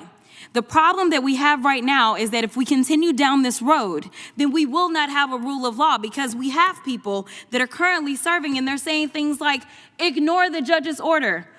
What it means to have law and order in this country is that you follow the order and you go through the appeals process, even if you dislike what the judge did. Thank you, and I yield. And I'll yield back to Mr. Issa. Yep. Mr. Issa, you had a question for me, which I'll yield to you now if you want to. Now that there's no time left. Thanks, I'm Eric. happy to entertain it. You're good. You're good at that, but I'll take my own time. I'll recognize myself. And I'm going to note that when Ms. Ocasio-Cortez, or AOC as we know her, filed articles of impeachment on Justice Thomas and Alito, Ms. Crockett was one of the co-sponsors along with Mr. Cohen, both members of this committee. It does seem interesting that when the shoe is on the other foot, everyone is self-righteous. And I think this is a good example. For the last Mr. 3 Chair, hours, I have had to listen to one side talking about impeachment as though it was the nature of this hearing. It is not. I keep looking at my friend, the late Henry Hyde, and remember that although he led the impeachment when it was necessary, he did so only during that time and then never mentioned it again in hearings. In fact, he was religiously able to focus on the hearing of the day. The hearing of today is really about the question of the future of the court's ability to do its job as intended. And I'm going to get into a couple of things fairly quickly. Last night, a California judge, Judge Chen, proactively stopped the ending of these temporary protective status. So the very person that they're talking about, who is now apparently back in his home country of El Salvador, can no longer be sent there because a judge has decided in California to stop an action which was done completely by one president at his discretion, and when another president says, I'm ending it at my discretion, they stop him. So I'm going to go to Mr. Larkin first. You mentioned earlier on Alaska, I think, in passing about judges in various places, and I'll reiterate a question that Speaker Gingrich also answered earlier.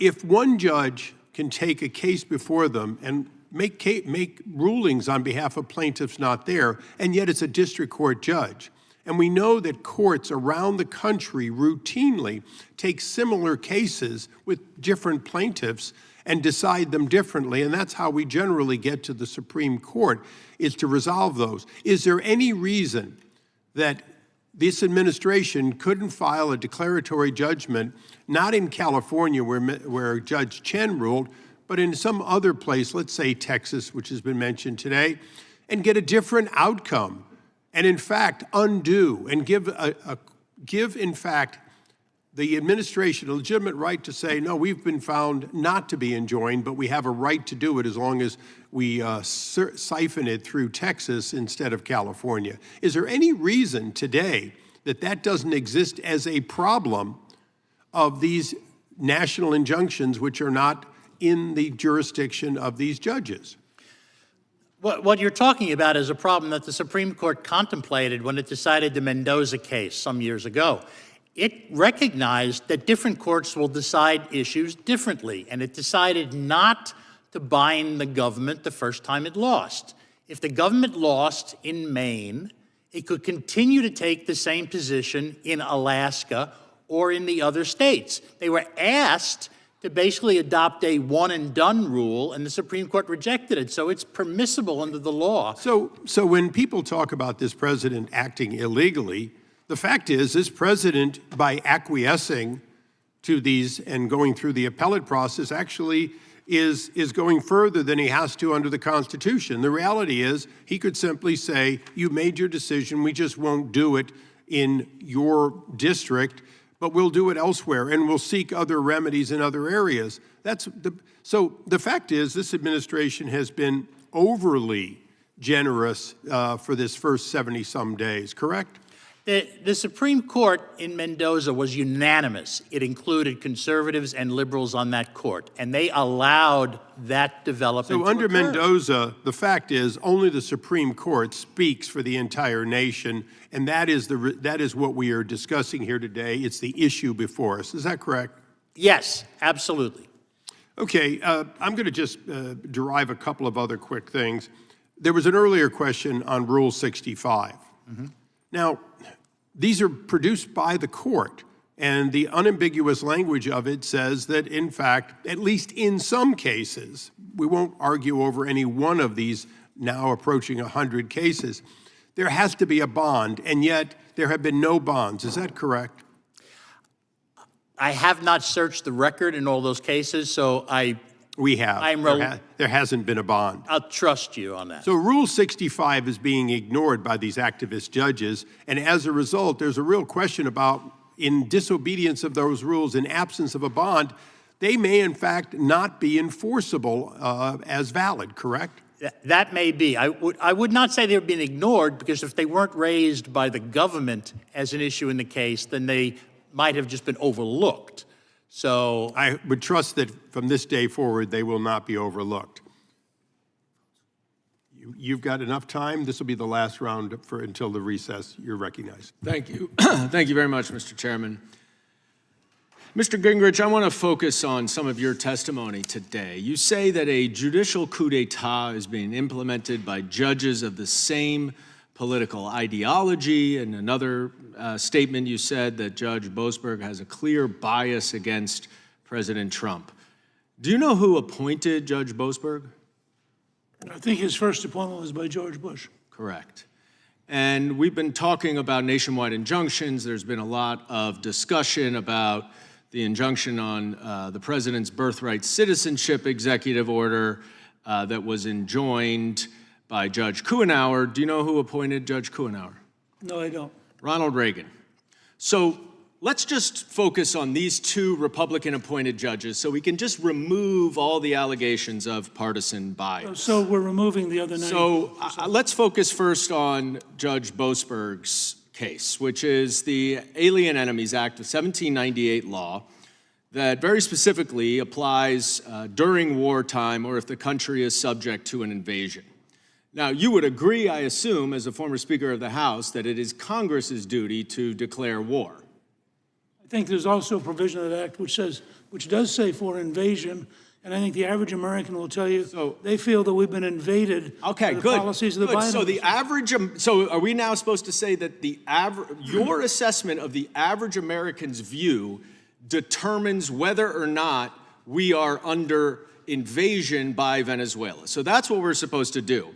Now, is it, if not the average American, what your testimony is here today is that Donald Trump, because he was elected president, alone should determine whether or not that law applies without any due process. Is that your testimony? No, my position is that the Supreme Court should have the opportunity on a nationwide issue to render, but remember. Okay, so let me reclaim my time. So basically what you're saying then is the problem here is that Judge Boasberg pre-certified a class because, of course, it is the exact same legal question for every single person who was removed to El Salvador. And what really should happen is that every single one of those people should have to file their own lawsuits. And each district then judge should rule on it. Because that's the difference, the opposite of a nationwide injunction, right? Actually, as I've said several times in the last 3 hours, there can be a provision by which the Supreme Court takes up that injunction. So which is it? Do Do you oppose nationwide injunctions as a judicial coup d'etat? No. Or do you think nationwide injunctions are appropriate in certain circumstances but should have expedited appeal? I believe that nationwide injunctions by an individual judge is far too much power, and that there can be a procedure. Let's keep on with Judge Boasberg's case, okay? So he issued, and by the way, he did not issue an order on the underlying issue. He temporarily enjoined the president from whisking off people to another country without due process so that the legal issue could be resolved. Now, you say expedited appeal. That opinion, that case was already appealed to the district court, the Court of Appeals for the district court. They've already ruled. And by 2-1, they kept the temporary injunction in. It was a Republican appointee, Judge Henderson, who was one of the two. So I guess I'm confused as to what the problem is with a temporary nationwide injunction so that the issue can be resolved, and if necessary, ultimately by the Supreme Court. It sounds like you agree with me that that is the appropriate process. The difference is whether or not you believe, one, that time matters, and well, this was within a matter of weeks. It's now up before the Supreme Court. That's expedited, and I will say, I wholly agree with you, and to my colleague, Mr. Kiley, I would happily work to expedite appeals for nationwide injunctions. I hope my Republican colleagues would work with us to expedite enforcement of congressional subpoenas. The courts take far too long. I agree with you. But the notion that we do not have due process and that someone should be removed without due process based on false pretenses, which the administration now admits under a petition for habeas corpus, I would add, Mr. Larkin, and that there's no recourse because their mistake is now out of their control, I think even you, Mr. Gingrich, would agree with me that when you mistakenly accuse someone of being a gang member and you deport them, that it is incumbent upon you to fix that mistake. Do you agree? I agree. And with that, we're going to give you at least until, let's call it 2:30 to return. We stand in recess.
You're next.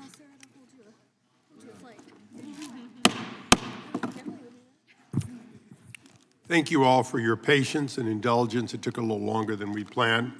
The committee will now resume, and our next questions will come from the gentleman from North Carolina, Mr. Harris. Thank you, Mr. Chairman. Thank you all on the panel for your patience today and continuing to persevere as we go through this day. Speaker Gingrich, you've referred to this trend we're discussing today as a, quote, emerging dictatorship of district court judges, end quote. And you posted on X that the No Rogue Rulings Act, quote, would be an appropriate first response to the district judges who are trying to be mini presidents totally beyond their constitutional authority. I totally agree with you, Speaker Gingrich, and the No Rogue Rulings Act would be an impactful first step in addressing this problem. I was proud to vote in favor of it when this committee marked it up, and I later joined on as a co-sponsor and look forward to at some point having the opportunity to vote on the House floor. But Speaker Gingrich, specifically, do you believe there are any additional legislative steps that need to be taken to address the problem of activist judges acting beyond their constitutional authority as you described in your post? Well, I would just say for the moment that this issue of district judges becoming alternative presidents and issuing nationwide injunctions is such a central point to where we are, that solving this, first of all, if we can successfully limit the district judges, we will send such a strong signal of rebalancing the Constitution that I think it will sober up everybody in the judicial side. I mean, in the future, there are some key issues. The whole notion of whether judicial supremacy means supreme inside Article 3 or supreme over Article 1 and 2, I think is an issue worth taking up.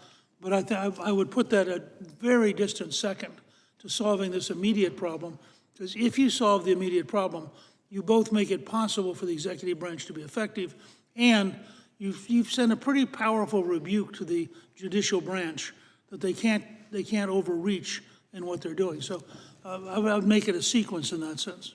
I got you. Well, as we all know, President Trump issued an executive order 14160, which was referenced earlier today, in ending birthright citizenship for children born to illegal immigrants or those on temporary visas. It was on February 5th that U.S. District Judge Deborah Boardman of the District of Maryland issued a nationwide preliminary injunction against this executive order, arguing that it ran afoul of the 14th Amendment. Speaker Gingrich, do you think it is in line with the president's duties to re-examine birthright citizenship as he did with Executive Order 14160?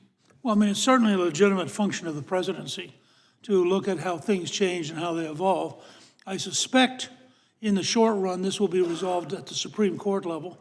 And I personally believe that it's pretty hard to go back and look at the debate at the time of the 14th Amendment was adopted and somehow leap from that to a birthright situation. And in fact, they're fairly clear, for example, that people who are born to diplomats in the United States do not count as citizens. And there are other factors there, but I think the next phase of that argument is going to be at the Supreme Court level. And then I think, depending on what happens, you know what, we live in a very different era. The scale of illegal immigration, which frankly has changed. My guess is some of these debates will change pretty dramatically because President Trump is being so stunningly effective at controlling the border and pretty effective at going after illegals who are also criminal. But I do think in the long run, having somebody who deliberately comes in the U.S. just long enough to have a child, and then having had the child, maybe on a tourist visa, if you will, claiming now they have an American citizen in their family. My guess is, to the degree that that continues to evolve with modern transportation, that we'll probably revisit this issue. But first, we ought to see exactly what the Supreme Court says. All right. Thank you, sir. Mr. Chairman, I yield back. If you'd yield to me. I'll yield to you. I'll follow up on that briefly. So a diplomat's child is not a citizen, correct? Specifically correct. So a diplomat is here on a visa and is lawfully in this country, including the spouse, typically. would an invading armies that comes with its spouses, well, here occupying, let's say, Texas, would their children be covered under the 14th Amendment? My reading of the debates about the amendment would suggest that you had to be here legally in order to be qualified to have a child who would become an American. See, you couldn't be here illegally. You couldn't be here in a situation where you would not be within American law. And I think in that sense, an invading army by definition is not here as part of the American law. So it's a legitimate debate on the 14th Amendment and no, where you'd be in and out. I think it was a habit which grew up sort of absent-mindedly when there frankly weren't very many cases. And as it got to be a bigger and bigger issue, people began to say, wait a second, do we really think that in the 1860s, this is something they had in mind? And I think it's pretty hard to read the debate and conclude that they wanted birthright citizenship for non-citizens. Yeah. So now we go to the gentleman from Missouri next. Excuse me. Oh, I'm sorry. Thank you. Oh, you haven't gone yet? No, I have not. You sit so close. I know. The gentlelady is recognized for 5 minutes. Thank you. It's interesting that we've returned to the birthright citizenship argument because I think the courts that have looked at this issue, several courts already, and have reviewed the debates from that time, found that they did explicitly consider the issue of non-citizens and who was in the country, and the court has considered it as well. But I think, Mr. Raskin, I could yield to you for a minute. Well, thank you, Ms. Gillen. I've looked at this question too. I've gone back and I've read the debates. All of the explicit mentions I've seen were explicitly to reject the proposition that Speaker Gingrich just mentioned, the idea that somehow you wouldn't be covered. There was an exception talked about for the children of diplomats, but that was very much a discrete exception everybody identified. And one way of understanding this, of course, is that the African Americans for whom the first sentence of the 14th Amendment were core intended themselves all had parents and grandparents who were non-citizens, because the meaning of the Dred Scott decision was that you could never be a citizen if you were an African American or the descendant of slaves. And so the first sentence of the 14th Amendment, all persons born or naturalized in the United States and subject to the jurisdiction thereof shall be citizens of the United States, was a direct overruling of Dred Scott and saying that all of these people whose parents were not citizens could come in. And there were specific questions on the floor about people from other countries, especially what were considered the Dread Chinese at the point. And there were very emphatic statements made that, yes, even the children born of Chinese non-citizens would be citizens. So I'm not quite sure what the speaker is referring to. If you've written a law review article on that, I would love to see it. But everything that I've seen, both directly in the debates and the law review literature, is completely counter to what he just said. Thank you for yielding. Thank you. The committee's covered a lot of ground today, and I just wanted to return for a minute to some of the basic civics principles that were raised by this hearing and why our courts and an independent judiciary matter. Some of our colleagues and the administration itself have suggested that since Donald Trump won the 2024 presidential election, his actions and his interpretation of the law can't be questioned. Can you explain why that's a problem under our constitutional system? Sure, I would say that sort of maybe the single most important core structural principle in our Constitution is that power be divided and that power check power, because too much concentration of power leads to tyranny.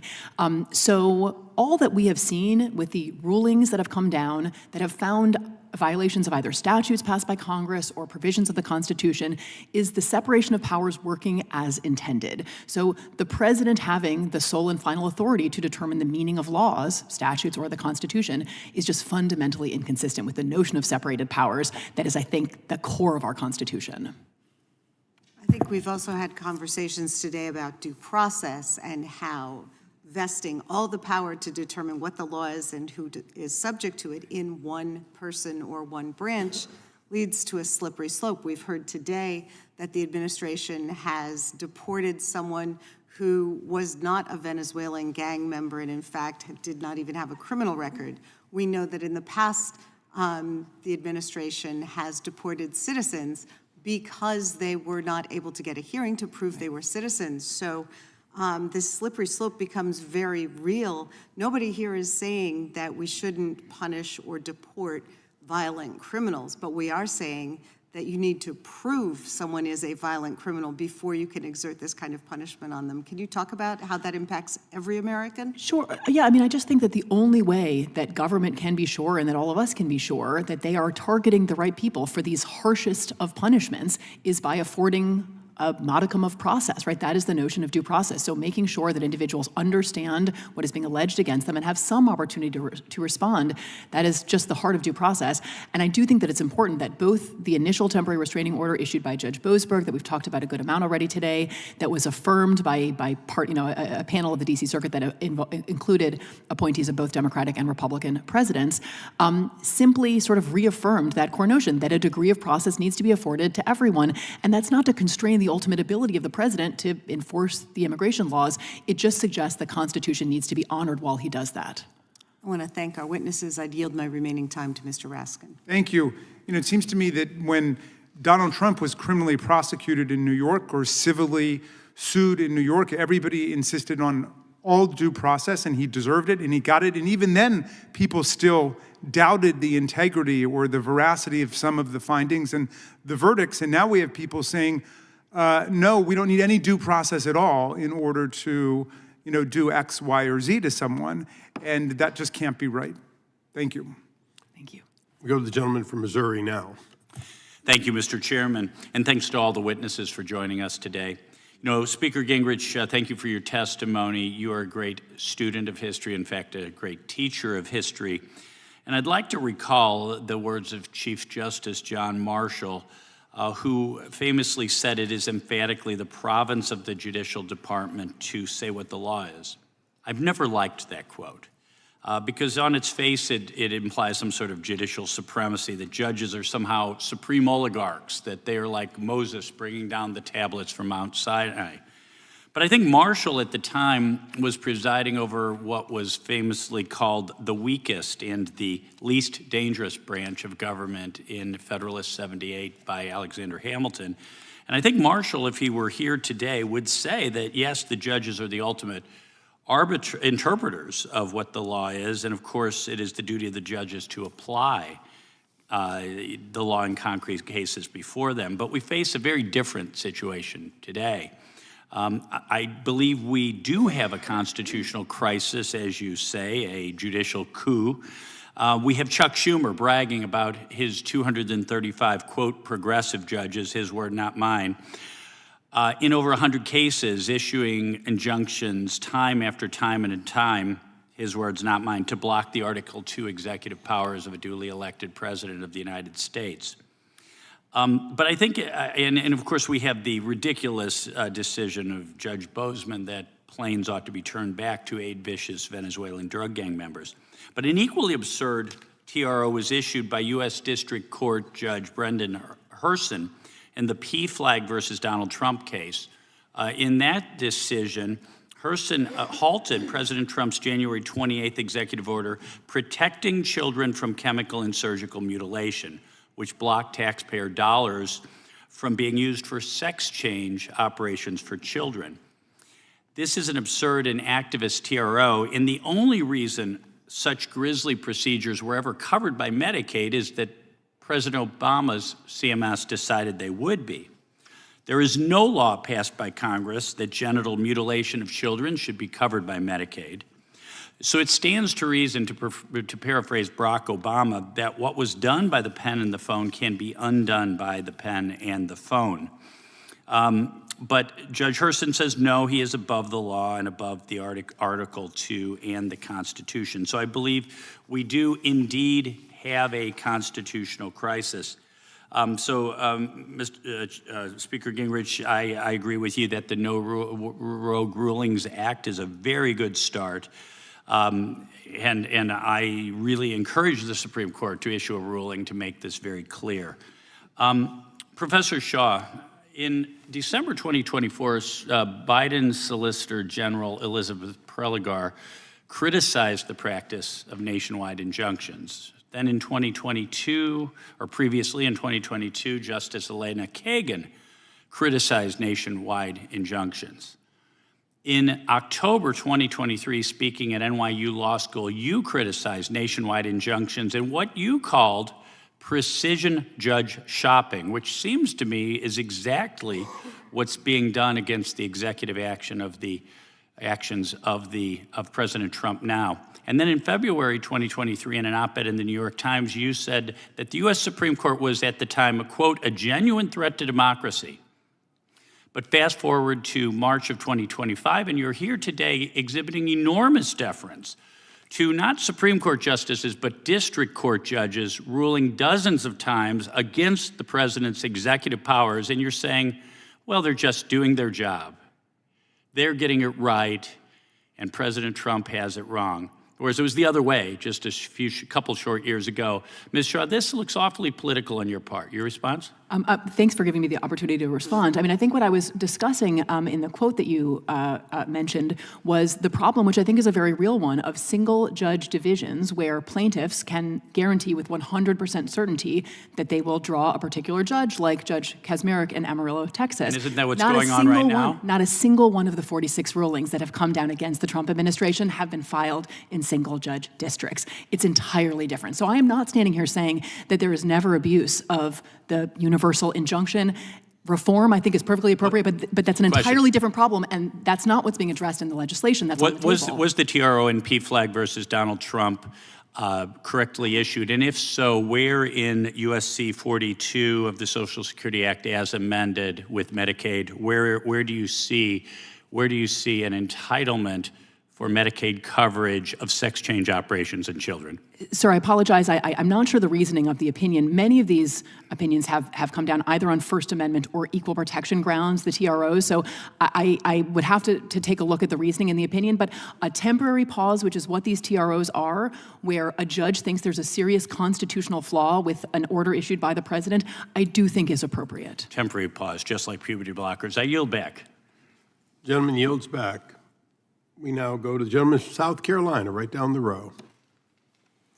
Thank you, Mr. Chairman. Mr. Larkin, in your testimony, you talked about the history of nationwide injunctions and how this has not always been the practice in the courts up until the 1960s, and we've seen an escalation of nationwide injunctions by district court judges. How would you characterize the emergence of nationwide injunctions since the 1960s and its effect on the judiciary? There are two things to keep in mind. First, the 1960s saw a rise in what is called institutional reform litigation, an attempt not just to win a case for a particular client, a particular John or Jane Doe, but to establish a rule of law that could be used in the whole category of cases to which it could possibly be applied, and then in a lot of others as well. So if you're doing it in a state, for example, you're not going to say that your client was the only one affected by unconstitutional prison conditions. You're going to sue the entire State Department of Corrections. Because what you want is to have one judge reconfigure the number of people in rooms, how the rooms are laid out, all of that. And so what you had was you had judges who, in some cases, were trying to decide with hellish conditions that would have made Dante blanch, and try to figure out how to deal with that. And so it's not surprising that in some of those cases, there are different prisons. There were in Texas, Mississippi, Louisiana, we know them all, that were absolutely awful. And a judge under those circumstances is probably going to have to do more than just say, okay, well, you have to give this one client a better room. So what you saw was a development in this regard of judges expanding the reach of the relief that was being granted. That was part of it. Part of it was also just sort of real quickly, just from a time perspective, do you think that part of this emergence of nationwide injunctions, particularly against the Trump administration now, I mean, the numbers are kind of shocking, is partly due to partisan nature of some judges on the bench? Oh, I don't doubt that at all. I mean, if you take a look at the selection process, presidents tend to look for people who are going to rule in accordance with their views, whether you're on the right or the left, whether you're a Republican or a Democrat. I worked for Senator Orrin Hatch when he was the chair of the Judiciary Committee. And if he was the chair under Obama, you would see one type of judge being nominated. If he was the chair under George W. Bush, you'd see a different type of judge being nominated.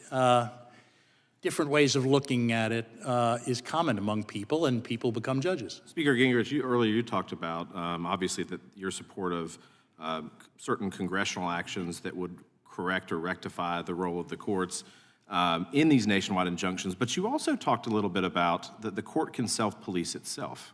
I think with Mr. Kiley, you went into at least one metric on how that could be done, but what are your thoughts generally on how the Chief Justice, who seemed to kind of brush aside criticism of the courts and just say, well, you could just go through the appellate process, how could the Chief Justice rein in his own court? Well, I suspect that Mr. Larkin actually knows more about this than I do. But my impression is that the Supreme Court has rather strong capacity to instruct district courts in a broad range of procedures. And I think that were the Chief Justice to basically preempt Chairman Issa's bill and say, this is how we're now going to handle it. I mean, the argument in this hearing, as I understand it, is really pretty narrow. It is that with over 600 district court judges, you cannot have them each thinking they're an alternative president. And therefore, there has to be an alternative system. One system would be to block all nationwide rulings. Another system would be to have it appealed automatically to the Supreme Court. So a nationwide ruling immediately got a nationwide court looking at it and recognizing that the appeals process that the Supreme Court Chief Justice referred to is nonsense when you're talking about executive branch actions, because the length of time it takes to go through the appeals process is by itself destructive of the capacity to have what Hamilton called as an active chief executive. He said that the system will only work with an active chief executive. Well, you can't be an active chief executive if you have a whole bunch of Lilliputians tying you up. And this is a classic example of Gulliver and the local district judge who suddenly has blown themselves up in their own ego and decided, I too could be president, and I'll show you because I'm actually a superior president, because you have to obey me. Right. It's impossible to defend situations. And in that circumstance, or I know I'm over time here briefly, but in that circumstance, you have 600 presidents of the United States. Thank you, Mr. Speaker. With that, Thank you. I yield back. Gentleman from Wisconsin. Yeah, I don't like being here today. It's a sad state of affairs because you don't like to have to clip the wings of the judiciary or say that sometimes we don't have to obey a judge's order, which is, I think, where this is leading. But we have a lot of judges who are reaching decisions that are just so completely out of line, and where a lot of these decisions are going to revolve around immigration and removing people. And the only reason this has become such a big issue is that we had a president who decided, to the degree which he could, he's not going to enforce the immigration laws of the country. So after you have completely irresponsible president and completely irresponsible judges, you wind up in the mess we are today. Now, just to clarify things, I'll ask, maybe Mr. Larkin, Speaker Gingrich. Obviously, the country's been around now under our current Constitution for about 230 years, what precedents from the early part of our country indicate that injunctions should not be beyond parties directly involved in litigation? In other words, when Abraham Lincoln went to law school, what would he have thought about these decisions? Well, of course, Lincoln didn't go to law school. You're right, I was going to correct myself. He read the law. You're right. But look, I've been around long enough that I remember talking with Jefferson. And when I talked to Jefferson, he said, you simply can't have an oligarchy. And if you allow judges to be the final determinants, you by definition have left the people behind and established an oligarchy. I really think if you look at Lincoln, and if you read Fehrenbacher's extraordinarily detailed book on Dred Scott, Lincoln makes the Dred Scott decision the centerpiece of the 1858 campaign. And when Lincoln is very clear about this, think about Lincoln at Gettysburg, when he says government of the people, by the people and for the people. He's not only referring to Southern slave owners, he's referring to the court. And he's saying, by definition, you cannot usurp the right of the elected officials. Now, if you read the Federalist Papers, it's very clear that the Founding Fathers thought the weakest of the three branches would be the judiciary, that it would always be cautious because it would always be subject to being overwhelmed by the executive and legislative together. And in fact, you all represent the branch the Founding Fathers most feared because they assumed that the people elected by the people would have the greatest power. So we just have to recognize there's a...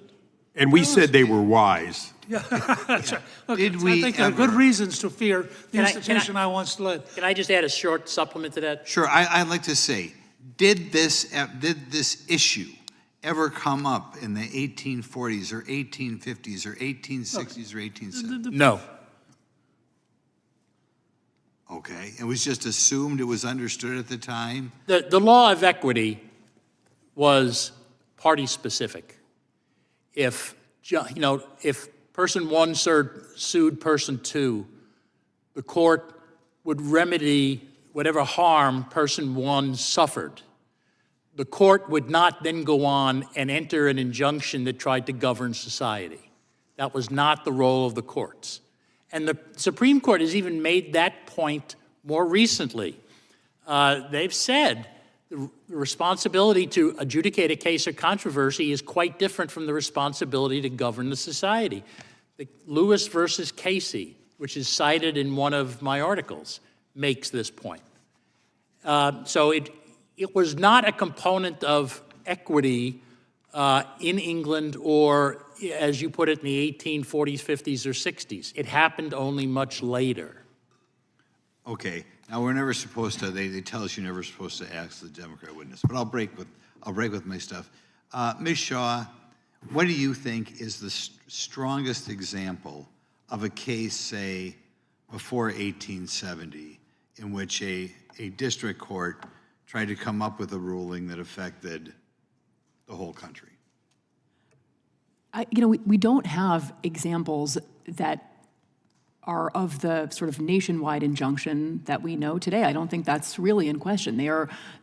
There's been an enormous increase. The scholarly debate about how kind of how historically grounded this is, goes back and forth, but it's either about a century old or a little more, but I don't think there's much suggestion that there were injunctions of this sort in the early Okay, that would be an 19th indication century. that under our Constitution, our forefathers never dreamed we'd have these type of rulings come from somebody who just, it comes from an individual district. But we'll ask, I could tell Speaker Gingrich wanted to get in one more swing here, so we'll let you get in the swing and then I'll. Look, what we have seen over the long sweep of American history is a gradual, steady increase in the self-esteem and power of lawyers. Marbury versus Madison is totally misrepresented. The fact is that Marshall was terrified of Jefferson, knew that the Jeffersonians would gladly wipe out the court, danced around. It's not revisited until Dred Scott, and Dred Scott's a disaster. And so you really have a long period here where judges didn't think they had the power to define for the country how the country should behave. And what we're living through, and I'm very sympathetic to the agony on the left, because this is if you have Jefferson, Jackson, Lincoln, FDR, and Trump, this is the fifth great cycle of a profound challenge to the existing order. And obviously, these kind of periods are very painful, and they're very dangerous, and you got to work your way through them. And I think this is one of the examples. You have a group of people, well-meaning, I believe, but ideologically deeply convinced that they have the power to overrule the President of the United States. And now the country has to make a decision. Do we, in fact, have alternative presidents in the form of district judges or not? And the country, I think, will overwhelmingly decide that that's impossible. And so, but this is a classic historic, this is what the Congress should be about at its best. This is a classic historic discussion on both sides of how we retain a balance of power between the three branches. And I think that's where we are. Thank you. We now go to the gentleman from Texas who's been patiently waiting. Thank you, Mr. Chairman, and thank you to the witnesses who are here. We discussed it a little bit earlier, but I'd like to put a little bit of a finer point on it. In the 117th Congress, then Chairman Jerry Nadler, as well as Hank Johnson, introduced the Judiciary Act of 2021, which would have increased the size of the Supreme Court from 9 justices to 13. That bill had 59 Democrat co-sponsors, and they were so convicted that the size of the Supreme Court should be 13 justices that they then reintroduced the same bill in the following Congress and received 65 co-sponsors. So I am looking forward to my colleagues on the other side of the aisle reintroducing that bill this Congress as well. We hear a lot about bipartisanship, and I'm sure you can get a little bit of bipartisan support for that when you do. But with that said, Mr. Chairman, civilization is a very fragile thing, and in the Western world, particularly in the United States, it's been unraveling as the left and their allies in the courts have intentionally and deliberately facilitated the mass migration of criminal illegal aliens into our communities. These are people who are murdering and raping and pillaging American citizens on American soil. A country that was once the zenith of civilization, America, increasingly resembles the third world and is reverting to barbarism, as Ms. Romero's testimony so poignantly underscores. And instead of fighting for the preservation of our communities and the integrity of our nation's sovereignty, our colleagues on the other side of the aisle want to keep alien terrorists within our borders. And it's so many times district court judges are leading the charge. And I think that Judge Boasberg is an excellent example of that. Mr. Speaker, thank you very much for being here. It's an honor to be able to speak with you and ask you questions. I look up to you a lot. Could you explain how much constitutional and legal authority does Congress have to oversee lower courts? Well, there's virtually, if it acts with the executive branch.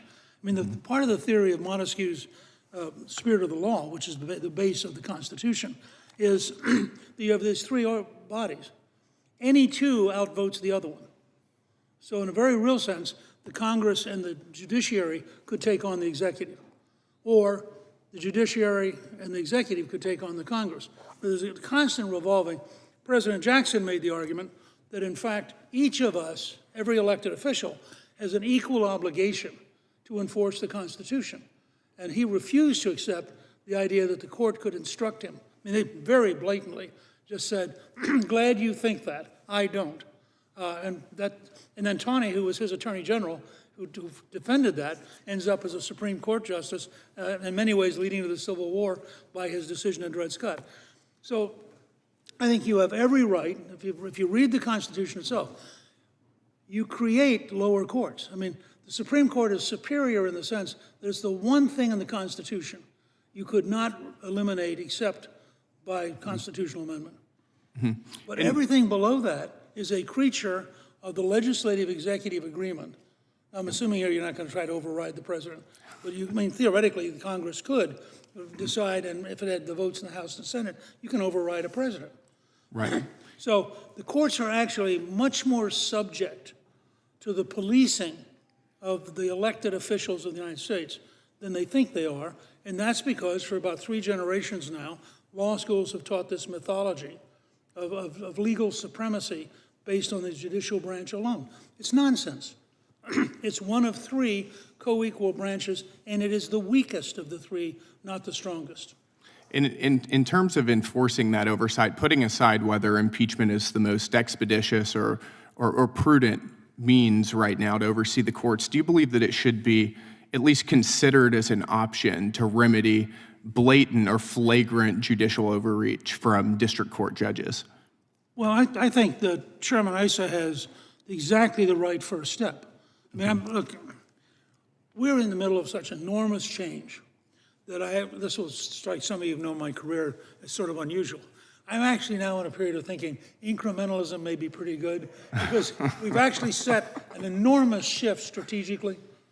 And now we need to spend a little bit of time cautiously, so I don't want to overreach, which you, theoretically, you could abolish the district judges. You have that power if the president agrees.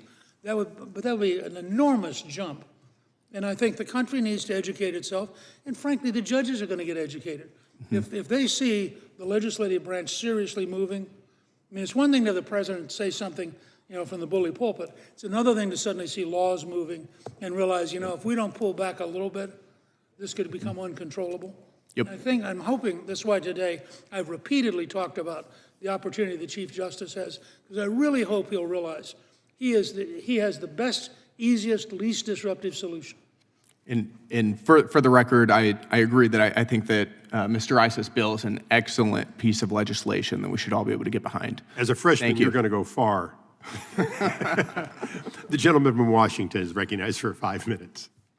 Thank you, Mr. Chair. Thank you to our distinguished panelists for this insightful testimony and what's been a long day. Mr. Speaker, it's a real honor to be able to ask you a few questions. When you're a freshman in this body, you see a lot of portraits on the wall, and frankly, you don't know who a lot of the people are, but I think the American people always remember you in the mark you've left on this institution. The question I have for you is just to comment on the situation the American people find themselves in, because I think this is a very dangerous and perilous time for America, because I think the American people think the fix is in. And you talk to the average person in my district, and they look at a situation where over 12 million people came into the country illegally, and there was no remedy to stop that procedurally from their elected officials. And now they look at a situation where after they had an election, they had a president that clearly campaigned on this issue, and they look at dangerous gang members who spread fentanyl that's killed over 100,000 Americans, more than died in Vietnam, more than died in the wars in Iraq and Afghanistan, and they say, well, let's get these people out of here. This is what we just voted for. And yet now there's a system where the one judge or a few judges in a certain area after judge shopping can stop. So they look at the situation and say, is there any remedy to this? I mean, what is the future of the republic if what they just voted for is something as egregious as dangerous, hardened gang members from a foreign country, in the country legal, spreading a deadly drug that is killing over 100,000 Americans, and they say, well, how is this supposed to work? So what would be your comment to these people? Well, three quick things. First, I run a project called the America's New Majority Project. And if you ask the American people, do you think the system is corrupt? 82% say yes. Now that's really dangerous in a free society. I don't care what your ideology, what your partisanship is. When more than 8 out of every 10 of your fellow Americans think the system's corrupt, you have a deep challenge to somehow break through, really on a nonpartisan basis. Second, President Lincoln once said, with public sentiment, anything is possible. Without public sentiment, nothing is possible. And I think it's very important for every judge who thinks they want to impose themselves on the president to ask themselves, are you putting the entire judicial system in disrepute? Because if the country sees really sort of, by the standards of most Americans, fairly radical positions being taken by judges, blocking what is the clear will of the American people, not just the president, I think that it literally puts the entire underlying system under enormous stress and leads to popular dissatisfaction in a way that's very, very dangerous. The stability of the system ultimately requires that all of us find a way to work together, to behave in such a way that people no longer think the system's corrupt. And Mr. Speaker, just finally, you referenced Thomas Jefferson, one of our founding fathers, one of the founding revolutionaries of this country, the author of the Declaration of Independence, in your opening statement. I was able to visit the White House for the first time last week and got to meet President Trump there. And as we came in, we exchanged some pleasantries, and there was a kind of a humorous moment because neither of us knew quite what to do because staff wasn't telling us. And as we had this kind of moment of silence, and he said, well, can I show you the Declaration of Independence? And he turned around and showed it to me that was on his wall, and he was very proud he just had it installed. And so it was kind of a fun moment, as you can imagine, for any American citizen, particularly a fresh member of Congress. But I hear you loud and clear, and I hope on what you think is the best remedy at this point is that Chief Justice Roberts steps in and brings some clarity and some sanity to the craziness right now. But if he didn't, and President Jefferson were sitting in the White House or the president right now, what do you think President Jefferson would do if Chief Justice Roberts wouldn't step in and help this issue? You know, the Jeffersonians as a group were bitterly anti-judge. The number 2 demand in the American Revolution, after no taxation without representation, was their hatred of the British judges, because they were appointed by the king, served at the king's convenience, and were seen as the oppressors imposing the law of a foreign government on the American people. And Jefferson had grown out of that tradition. Jefferson's probably the most radical of the founding fathers. And the Jeffersonians ran essentially on cleaning up the judiciary. This is why the whole thing with Marshall is such a wonderful example of a sleight of hand. Because if you look at the Judicial Act of in 1801, after they lose the election, the Federalists passed the Judiciary Act of 1801, which creates judges, many of whom were being appointed literally the night before Jefferson sworn in. So they were called the midnight judges. Well, the Jeffersonians thought, we're not going to have this. So they write the Judiciary Act of 1802, and they wipe out, as I said at the beginning of my statement, they wipe out, I think, 16 of them, 14 of which were actually occupied. I got into this because a good friend of mine who's a great lawyer said those must have been vacant, because after all, it's a lifetime appointment. No, we went back and pulled up the biographies. These 14 guys had to go out and get a job. I mean, they were gone. And so I think Marshall knew, you pushed Jefferson very hard. I mean, a guy who buys half a continent, sends the Marines to Tripoli, you really want to play this game? And they didn't. I mean, he's very, if you read Marbury versus Madison, it's a brilliantly clever device in which he says, we really have this authority, but you don't have to worry about it because we ain't going to give it to him. So, you know, Marbury doesn't get his writ. Well, so he tweaked Jefferson, but he knew if he tweaked him too much, he would probably have replaced the whole Supreme Court. I mean, the Jeffersonians were very tough about this stuff. I think Jefferson also was very practical. And I think what Jefferson would say is, you've raised the issue, you've begun to get the country aware. You might consider as a first step, Chairman Issa's bill, there may be, I'm not suggesting this, but I'm responding to your question. It may be speculatively at some point that the most radical and dumbest of the decisions could lead to interrogatories to the judges, first in writing. It might even be conceivable at some point that the judges might be brought in under oath to explain what's the I mean, how did you think of this? What's the constitutional basis? Why are you doing this? I mean, there are many ways one could pursue this. My hope is that the comments we've made here today will in fact move the Chief Justice to eliminate the problem and to get back to a situation where no single district judge is an alternative president, and where we can have greater respect for the court system because the court system has greater respect for us. I thank you all. It's been a long day, and although my closing statement I'll read in a moment says this will be in writing, just to make it easier for all of you, there are approximately 8,000 petitions to the Supreme Court every year. Over the last 3 calendar years, the court has accepted 68, 62, and 62 of them. We've heard a great deal today about just appeal, just go through, on now what's clearly going to hit over 100 national injunctions, all of whom would, according to Chief Justice Roberts, have to go to him through an appeal process. Even with Speaker Gingrich's suggestion, that would be 100 additional cases potentially in a year going to the Supreme Court.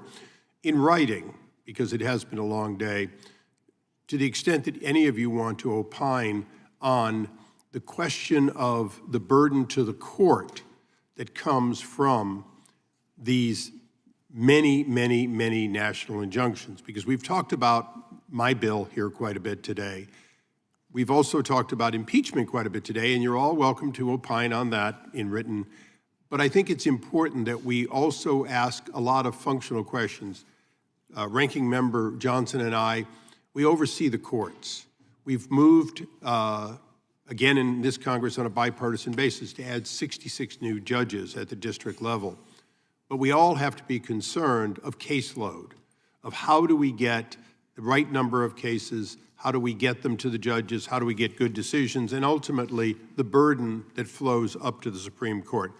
So, as my script now says, this concludes our hearing, and I want to thank our witnesses, and I would ask that all members have 5 legislative days in which to give additional written materials for the witnesses, along with other material, and would ask that the witnesses be willing to respond to those if they receive them.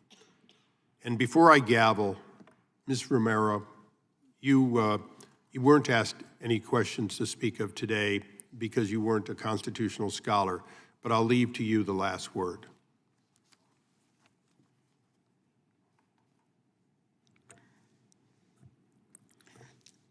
I'm worried that all the outrage following the illegal immigrants' rights and their right to be here, and they could be good people, and we need to have them properly vetted before we get them out of the country. Where was all the outrage before you let them in? Where was all the outrage when my video happened? You guys save your outrage to when it's convenient to fight a president who's trying to make a positive change in the country. Where was all your outrage when I needed your help? Because I feel like you guys have lost the plot, and you're allowing harm to come to Americans in the pursuit of stopping President Trump. And I don't think that that's right, and I don't think that it's fair, and I don't think in the next election it'll stand. Thank you. Mr. Chairman. We stand adjourned.